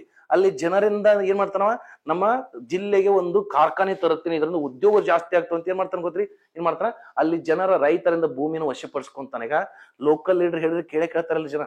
ಸೊ ಹೀಗಾಗಿ ಮಂಡ್ಯದ ಫಸ್ಟ್ ಲಿಥಿಯಂ ಸಿಕ್ಕತ್ರಿ. ಅದೇ ಬೇಕಾದ್ರೆ ನೋಡ್ರಿ, ಅದೇ ನೋಡ್ಕೊಳ್ಳಿ. ಈಗ ನೋಡಿ, ಕೇಂದ್ರ ಸರ್ಕಾರ ಸ್ವಲ್ಪ ಆಂಧ್ರ ಪ್ರದೇಶಕ್ಕೆ ಯಾಕೆ ಫೋಕಸ್ ಮಾಡತ್ತದ್ರಿ? ಯಾಕಂದ್ರೆ ಆಂಧ್ರ ಪ್ರದೇಶ ನೋಡ್ರಿ, ಪವನ್ ಕಲ್ಯಾಣ್ ಸ್ವಲ್ಪ ಬಹಳ ಪ್ರಚಾರ ಮಾಡತ್ತಾರ. ಯಾಕಂದ್ರೆ ಸ್ವಲ್ಪ ನೆನ್ಪಿಟ್ಕೊಡ್ರಿ, ಭಾರತದಲ್ಲಿ ಅತಿ ದೊಡ್ಡ ಯುರೇನಿಯಂ ನಿಕ್ಷೇಪ ಎಲ್ಲಿ ಸಿಗುತ್ತೆ ಗೊತ್ತ್ರಿ? ಆಂಧ್ರ ಪ್ರದೇಶದ ತುಮಲಪಲ್ಲಿ ಆಂಧ್ರ ಪ್ರದೇಶದ ಸಿಕ್ಕತ್ರಿ. ಈಗ ತುಮಲಪಲ್ಲಿ ಆಂಧ್ರ ಪ್ರದೇಶದಲ್ಲಿ ಜನರಿಂದ ಭೂಮಿ ವಶಪಡಿಸ್ಕೋಬೇಕಂದ್ರೆ ರಾಜ್ಯ ಸರ್ಕಾರ ವಶಪಡಿಸ್ಕೋಬೇಕು. ನಮ್ಮದ ಸರ್ಕಾರ ಇತ್ತಂದ್ರ ಜನರನ್ನ ಬೇಗ ಏನ್ ಮಾಡ್ರಿ, ಜನರಿಂದ ವಶಪಡಿಸ್ಕೋಬಹುದಲ್ಲ. ತುಮಲಪಲ್ಲಿ ಆಂಧ್ರ ಪ್ರದೇಶದಲ್ಲಿ ಭಾರತದ ಅತಿ ದೊಡ್ಡ ಯುರೇನಿಯಂ ನಿಕ್ಷೇಪ ಸಿಕ್ಕತ್ರಿ. ಯುರೇನಿಯಂ ಇತ್ತಂದ್ರೆ ನಾವು ಅಣು ಸ್ಥಾವರಗಳಲ್ಲಿ ಇಂಧನವಾಗಿ ಬಳಕೆ ಮಾಡೋದು. ಅದಕ್ಕೆ ಆಂಧ್ರ ಪ್ರದೇಶದಾಗ ಬೇಕಾದ್ರೆ ನೋಡ್ರಿ, ಆಂಧ್ರ ಪ್ರದೇಶ ಸ್ಲೋಲಿ ಕೇಂದ್ರ ಸರ್ಕಾರ ಆಂಧ್ರ ಪ್ರದೇಶ ಜಾಸ್ತಿ ಗ್ರಾಂಟ್ ಕೊಟ್ಟು ಅಲ್ಲಿ ಜನರ ನಂಬಿಕೆ ಗಳಿಸ್ಕೊಂತದ್ರಿ. ಅವಾಗ ತಮ್ಮದೇ ಪಕ್ಷ ಇರೋದು, ಅಲೈನ್ಸ್ ಇರೋದ್ರಿಂದ ಏನ್ ಮಾಡ್ತಾರೆ, ಜನಕ್ಕೆ ಏನ್ ಹೇಳ್ತಾರ, ನಿಮ್ದೊಂದು 5 ಎಕರೆ ಹೊಲ ಕೊಡ್ರಿಪ್ಪ, ನಿಮ್ಗೊಂದು 10 ಕೋಟಿ ರೂಪಾಯಿ ಕೊಡ್ತೀನಿ. ಇಲ್ಲ ಇಲ್ಲೊಂದು ಕಾಪರ್ ಮೈನಿಂಗ್ ಅಂದ್ರೆ ತಾಮ್ರ ಗಣಿಗಾರಿಕೆ, ತಾಮ್ರ ಸಿಕ್ಕತಿ, ತಾಮ್ರ ತಗೊಂತ ಅಂತ ಹೇಳ್ತಾರ. ಆದ್ರೆ ಏನ್ ಮಾಡ್ತೀರಿ, ತಾಮ್ರ ಅಂತ ರಿಜಿಸ್ಟ್ರೇಷನ್ ಮಾಡಿ ಕದ್ದು ಏನ್ ಮಾಡ್ತಾರ ಗೊತ್ತ್ರಿ, ಯುರೇನಿಯಂ ಮಾಡ್ತಾರ. ಸೊ ಅದಕ್ಕೆ ನೋಡ್ರಿ, ಇದೇ ಇಶ್ಯೂನ, ಇದೇ ತುಮಲಪಲ್ಲಿ ಇಶ್ಯೂಸ್ನ ಯಾರಾದ್ರೂ ನೋಡಿರ್ಬೇಕು ನೀವು. ಅಖಂಡ ಅಂತ ಒಂದು ಮೂವಿ ಬಂದಿತ್ರಿ, ಬಾಲಕೃಷ್ಣನ್ ಅಖಂಡ ಮೂವಿ. ಅದ್ ಆಕ್ಚುಲಿ ನೋಡ್ಕೊಡಿ, ತುಮಲಪಲ್ಲಿ ಆಂಧ್ರ ಪ್ರದೇಶ ಸ್ಟೋರಿನ ತಗೊಂಡ್ರ ಅಲ್ಲಿ. ಆ ಫಿಲ್ಮ್ ಅಲ್ಲಿ ತೋರಿಸ್ತಾವ್ರಿ, ವಿಲನ್ ಏನ್ ಹೇಳ್ತಾನ, ನೀವು ತಾಮ್ರದ ಗಣಿಗಾರಿಕೆ ಅಂತ ಪರ್ಮಿಷನ್ ತಗೊಡ್ರಿ, ಜನರಿಗೆ ಗೊತ್ತಾಗಲ್ಲ ಯುರೇನಿಯಂ ಗಣಿಗಾರಿಕೆ ಮಾಡ್ರಿ. ಅಲ್ಲಿ ಏನು ವೇಸ್ಟ್ ಉಳಿತೈತಲ್ಲ ಅದನ್ನ ವಾಪಸ್ಸು ಅಂತರ್ಜಲ ಹುಡುಕ್ತಿವಿ, ಅಂತರ್ಜಲ ಅಭಿವೃದ್ಧಿ ಮಾಡ್ತೀವಿ ಅಂದ್ರೆ ರಿವರ್ ಅಂದ್ರೆ that is under ground boring ಮಾಡ್ತೀವಿ ಅಂತ ಏನ್ ಮಾಡಿ ವಾಪಸ್ ಅವ್ರ ವೇಸ್ಟ್ ನ ನೀರೊಳಗೋಗ್ರಿ. ಅಲ್ಲಿಂದ ಏನ್ರಿ ಅಂತರ್ಜಲ ಕಲುಷಿತವಾಗುತ್ತೆ. ಅಂತರ್ಜಲ ಕಲುಷಿತ ಆದ್ರೆ ಅಲ್ಲಿ ಜನರು ಅದೇ ನೀರು ಕುಡಿದಾಗ ದಿನದಿಂದ ದಿನಕ್ಕೆ ಸ್ಲೋಲಿ ಸಾಯ್ಲಿಕ್ಕೆ ಹೋಗ್ತಾರೆ. So this is how weather. ಈ ಜಾರ್ಖಂಡದ ಯಾಕೆ ಹೇಳ್ತಾನ ಸರ್, ಭಾರತದ ಮೊದಲ ಯುರೇನಿಯಂ ಗಣಿಗಾರಿಕೆ ಎಲ್ಲಾಗೈತೆ, ದಟ್ ಇಸ್ ಭಾರತದ ಮೊದಲ ಯುರೇನಿಯಂ ಗಣಿಗಾರಿಕೆ ಯಾವಾಗೈತೆ, 1969 ಹೇಳಿದ್ರಿ. That is Jaduguda, that is Jharkhand ಅಲ್ಲಿ ಆಗೈತ್ರಿ. ಅಲ್ಲಿ ಇಲ್ಲಿ ಜಾದುಗೂಡದಲ್ಲಿ ಚಿಕ್ಕ ಯುರೇನಿಯಂನ ಏನ್ ಮಾಡಿದ್ವಿ ನಾವು, ಭಾರತ 1974 ತನ್ನ ಮೊದಲ ಅಣುಶಕ್ತಿ ಅಣುಪ್ರಯೋಗ, that is smiling Buddha, that is Pokhran 1, ಅದರಲ್ಲಿ ಯುರೇನಿಯಂ ಯೂಸ್ ಮಾಡ್ತಲ್ಲ, ಅದು ಜಾರ್ಖಂಡದಲ್ಲಿ ತೆಗೆದಿದ್ದೆ, ಜಾರ್ಖಂಡ್ ತಗಲಿ. So this is how political ಅಂದ್ರೆ. ಅದಕ್ಕೆ ಯಾವಾಗ ನೋಡ್ಕೊಡಿ, ಕೇಂದ್ರ ಸರ್ಕಾರ ಯಾವ್ಯಾವ ರಾಜ್ಯದಲ್ಲಿ ಖನಿಜ ಜಾಸ್ತಿ ಸಿಗ್ತಲ್ಲ ಅಲ್ಲಿ ತನ್ನ ಪಕ್ಷನ ಇಡ್ಲಿಕ್ಕೆ ಟ್ರೈ ಮಾಡ್ತದೆ. This is the exact reason ಅಂತ ಹೇಳ್ತಾರೆ. ಸೊ ಹೀಗಾಗಿ ನಿಮ್ಮ ಎಕ್ಸಾಮಿನೇಷನ್ಗೆ ಒಂದು ನ್ಯಾಷನಲ್ ಪೊಲಿಟಿಕಲ್ ಪಾರ್ಟಿ ಮತ್ತು ಸ್ಟೇಟ್ ಪೊಲಿಟಿಕಲ್ ಪಾರ್ಟಿ ಮೇಲೆ ಎಕ್ಸಾಮ್ ಅಲ್ಲಿ ಕ್ವಶನ್ ಬರೆದಿದೆ. Please remember the condition. I hope ಅರ್ಥ ಆಗಿದೆ ಅನ್ಕೊಂತಾನೆ. With this will go for next topic ರೀ. ನೆಕ್ಸ್ಟ್ ಏನಿದೆ ನೋಡಿ, ವಾಟ್ ವಾಸ್ ಇಸ್ರೋದ ಗಗನಯಾನ್ TD2 TVDD2 ಮಿಷನ್ ಪ್ರಾಥಮಿಕ ಉದ್ದೇಶವೇನು ಅಂತೇಳಿ. ಉದ್ದೇಶವನ್ನು ಒಂದ್ ನೆನ್ಪಿಟ್ಟುಕೊಡ್ರಿ ಸರ್. ಭವಿಷ್ಯದಲ್ಲಿ ಅತಿ ಹೆಚ್ಚು ಹೂಡಿಕೆ ನೋಡ್ರಿ ಬಾಹ್ಯಾಕಾಶದಲ್ಲಿ ಆಗ್ತಾ ಇದೆ. ಅತಿ ಹೆಚ್ಚು ಹೂಡಿಕೆ ಬಾಹ್ಯಾಕಾಶದಲ್ಲಿ. ಒಂದೇನ್ ಗೊತ್ತ್ರಿ, ರಿಚ್ ಪೀಪಲ್, ರೊಕ್ಕ ಇದ್ದವನ್ ಹೇಳ್ತಾನ ಗೊತ್ತ್ರಿ, ನೋಡಪ್ಪ ನಾನ್ ನಿನ್ಗೆ ಎಷ್ಟು ಕೇಳ್ತಿ ಅಷ್ಟು ಹಣ ಕೊಡ್ತೇನೆ, I will give all the money, ನಾನು ನಿನ್ಗೆ ಎಷ್ಟು ಕೇಳ್ತಿ ಅಷ್ಟು ರೊಕ್ಕ ಕೊಡ್ತೀನಿ, ಬಟ್ ನನಗೇನ್ ಕೊಡ್ರಿ, ಪ್ರವಾಸೋದ್ಯಮ ಮಾಡಿಸು, ಪ್ರವಾಸೋದ್ಯಮ ಎಲ್ಲಿ ಮಾಡಿಸು, ನನಗೆ ಬಾಹ್ಯಾಕಾಶದಲ್ಲಿ ಪ್ರವಾಸ. ಬೇಕಾದ್ರೆ ನೀವು ನೋಡ್ರಿ, the people who have extra money always they want to spend that money. ಸದ್ಯ ಏನ್ ಹೋಗ್ತದ್ರಿ, ರೊಕ್ಕ ಇದ್ದಾರ ಅದನ್ನ ಹೆಂಗ್ ಖರ್ಚು ಮಾಡ್ಲಿ ಅಂತ ವಿಚಾರ ಮಾಡ್ತಾರ, ರೊಕ್ಕ ಇಲ್ದಾರು ಅದನ್ನ ಹೆಂಗ್ ಗಳಿಸ್ಲಿ ಅಂತ ವಿಚಾರ ಮಾಡತ್ತಾರ. ಈಗ ರಿಚ್ ಇದ್ದಾನ ಹತ್ರ ನನಗ ಪ್ರವಾಸೋದ್ಯಮ ಮಾಡಿಸು. ಎಲ್ಲಿ ಬೇರೆ ಸಾಮಾನ್ಯ ಜನರು ಎಲ್ಲಿ ಪ್ರವಾಸೋದ್ಯಮ ಮಾಡಕ್ಕಾಗಲ್ಲ ಅಲ್ಲಿ ನಾ ಪ್ರವಾಸೋದ್ಯಮ ಮಾಡಿಸಿದ್ರೆ ನನಗೆ ನಾ ಗ್ರೇಟ್ ಅನ್ಕೋಬಹುದು. ಅದಕ್ಕೆ ಬೇಕಾದ್ರೆ ನೋಡ್ರಿ, ಒಂದು ನೀರಿನ ಆಳವಾಗಿ ಪ್ರವಾಸೋದ್ಯಮ ಮಾಡ್ಲಿಕ್ಕೆ ಇಷ್ಟ ಪಡ್ತಾರ, ಒಂದು ಮೇಲೆ ಅಂದ್ರೆ ಬಾಹ್ಯಾಕಾಶ ಪ್ರವಾಸೋದ್ಯಮ ಮಾಡ್ತಾರೆ. ಸೊ ಹೀಗಾಗಿ ನೋಡ್ಕೊಡ್ರಿ, ನೀವೇ ನೋಡ್ಕೊಡ್ರಿ. ಬೆಸ್ಟ್ ಎಕ್ಸಾಮ್ ಮನೆ ನೋಡ್ರಿ, Axim 4 ಪ್ರಾಜೆಕ್ಟ್ ಮಾಡಿದ್ವಲ್ಲ, Axim 4 ಅಲ್ಲಿ ನಾವು ಶುಭಾಂಶು ಶುಕ್ಲಾ ಕಳಿಸಿಲ್ಲ. ಭಾರತ ಸರ್ಕಾರ 538 ಕೋಟಿ ರೂಪಾಯಿ ಖರ್ಚು ಮಾಡಿದ್ರಿ. 538 ಕೋಟಿ ರೂಪಾಯಿ ಶುಭಾಂಶು ಶುಕ್ಲಾ ಬರೀ 20 ದಿನದ ಬಾಹ್ಯಾಕಾಶ ಹೋಗಿ ಬರ್ಲಿಕ್ಕೆ. ಅದೇ ನಮ್ಮಲ್ಲಿ ಆತರ ವ್ಯವಸ್ಥೆ ಇತ್ತಂದ್ರ ನಮಗೂ ಎಷ್ಟು ರೊಕ್ಕ ಬರ್ಬೋದು ವಿಚಾರ ಮಾಡ್ಕೊಡ್ತೇವೆ. ದಾಟ್ಸ್ ವೈ ಇಲ್ಲಿ ಏನಾಗತ್ರಿ, ಭಾರತ ತನ್ನ ಚೊಚ್ಚಲ ಅಂದ್ರೆ ತನ್ನ ಮೊಟ್ಟ ಮೊದಲ ಪ್ರಯತ್ನ ಅಂದ್ರೆ ಗಗನಯಾತ್ರಿಗಳನ್ನು ಬಾಹ್ಯಾಕಾಶವನ್ನು ಕಳಿಸ್ಲಿಕ್ಕೆ ಒಂದು ಯೋಜನೆ ಮಾಡ್ತಾರೆ. ದಟ್ ಇಸ್ ಗಗನಯಾನ್ 1 ಅಂತೇಳಿ, ಗಗನಯಾನ್. ಹಾಗಾದ್ರೆ ನೋಡ್ರಿ, ದಟ್ ಇಸ್ DD1 ಅಂದ್ರೆ ನೋಡ್ರಿ, ದಟ್ ಇಸ್ TVDD2 ಅಂತ ಹೇಳ್ತಾರೆ. ಇದೇನು ಗೊತ್ತ್ರಿ, ಟಿವಿ ಅಂದ್ರೆ ನೋಡಿ, ಟೆಕ್ನಾಲಜಿ ವೆಹಿಕಲ್ ಡೆಮಾನ್ಸ್ಟ್ರೇಷನ್ ಅಂದ್ರೆ ಸರ್ ಈ ತರ ವರ್ಕ್ ಆಗತ್ತಿಲ್ಲ ಅಂತ ಚೆಕ್ ಮಾಡುತ್ತೆ. ಸರ್ ಇಲ್ಲಿ ನೋಡ್ರಿ, ಆಳವಾಗಿ ಆಯ್ತು ಮತ್ತು ಬಾಹ್ಯಾಕಾಶದಲ್ಲಿ ನೋಡ್ರಿ, ನಾವು ಬಾಹ್ಯಾಕಾಶದಲ್ಲಿ ಹೋಗ್ಬೇಕಂದ್ರೆ ಗುರುತ್ವಾಕರ್ಷಣ ವಿರುದ್ಧವಾಗಿ ಹೋಗ್ಬೇಕಾಗತ್ತೆ ಮತ್ತು ಗಾಳಿಯಕ್ಕಿಂತ ನನ್ನ ದೇಹದ ಸಾಂದ್ರತೆ ಕಡಿಮೆ ಮಾಡ್ಕೋಬೇಕಾಗತ್ತೆ. ಅದೇ ನೀರಿನ ಆಳವಾಗಿ ಹೋಗ್ಬೇಕಂದ್ರೆ ನಾನು ನೀರಿನ ಸಾಂದ್ರತೆಗಿಂತ ನನ್ನ ದೇಹದ ಸಾಂದ್ರತೆ ಹೆಚ್ಚಿಗೆ ಮಾಡ್ಕೋಬೇಕಾಗತ್ತೆ. ಅದಕ್ಕೆ ಮಿಷನ್ಸ್ ಬಹಳ ಇಂಪಾರ್ಟೆಂಟ್ ಅಂತ ಹೇಳ್ತಾರೆ. ಸೊ ಪ್ಲೀಸ್ ರಿಮೆಂಬರ್, ಇಲ್ಲಿ ನೋಡ್ಕೊಡ್ರಿ, ಇಲ್ಲಿ ಏನ್ ಗೊತ್ತ್ರಿ, ದಟ್ ಇಸ್ ಟೆಕ್ನಾಲಜಿ ಇದಕ್ಕೆ ಡೆಮಾನ್ಸ್ಟ್ರೇಷನ್ ಮಾಡ್ಬೇಕು. ಯಾವಾಗ ನೋಡ್ಕೊಡಿ, ಈ ತರ ಕ್ರಿಟಿಕಲ್ ಇದ್ದ ಪ್ಲೇಸ್ ಅಲ್ಲಿ ಫಸ್ಟ್ ಕಳಿಸ್ಬೇಕಾರ ಮನುಷ್ಯರನ್ನೇ ನೇರವಾಗಿ ಕಳಿಸುವುದಿಲ್ಲ. ಫಸ್ಟ್ ಏನ್ ಮಾಡ್ತೀವಿ ಗೊತ್ತ್ರಿ, ನಾವು ಅದಕ್ಕಿಂತ ಒಂದು ವೆಹಿಕಲ್ ಮಾಡ್ತೀವಿ, ವಾಹನ ಮಾಡಿ ಈಗ ನೋಡಿ, best example, this is the rocket part. ಇದು ರಾಕೆಟ್ ಪಾರ್ಟ್ ಇದೆ ಅಂತ ತಿಳ್ಕೊಳ್ರಿ. ರಾಕೆಟ್ ಬೇಕಾದ್ರೆ ಸಪರೇಟ್ ಇರುತ್ತೆ, ರಾಕೆಟ್ ಪಾರ್ಟ್ ಅಂತ ತಿಳ್ಕೊಳ್ಳಿ. ಇದೇನ್ ಗೊತ್ತ್ರಿ, ಪೇಲೋಡ್ ಅಂತ ಹೇಳ್ತಾರೆ. ಪೇಲೋಡ್ ಅಂದ್ರೆ ಇಲ್ಲೇ ನಾವು ಉಪಗ್ರಹ ಇಟ್ಟು ಕಳಿಸಬಹುದಿಲ್ಲ, ಮನುಷ್ಯರು ಕಳಿಸಬಹುದು. ಹಾಗಾಗಿ ಈ ಪೇಲೋಡ್ ಅಲ್ಲಿ ನೋಡ್ಕೊ, ಪೇಲೋಡ್ ಅಲ್ಲಿ ಉಪಗ್ರಹಗಳ ಟೆಲಿಸ್ಕೋಪ್ ಇಟ್ಟು ಕಳಿಸಿದ್ರೆ ಇದಕ್ಕೆ ನಾವು ಈ ತರ ರಾಕೆಟ್ ಇದೆ. ಅದೇ ಮನುಷ್ಯರನ್ನ ಇಟ್ಟು ಕಳಿಸಿದೆ ಅಂತ ಕೊಡಿ, ಇದಕ್ಕೆ ಏನಂತಾರೆ, ಕ್ರಿವ್ ಅಂತ ಹೇಳ್ತಾರೆ. ಕ್ರಿವ್ ಅಂದ್ರೆ ಮನುಷ್ಯರನ್ನ ಕೊಂಡೊಯ್ಯುವ ರಾಕೆಟ್ ನ ಭಾಗವನ್ನು ನಾವು ಕ್ರಿವ್ ಎಂದು ಕರೆಯುತ್ತೇವೆ.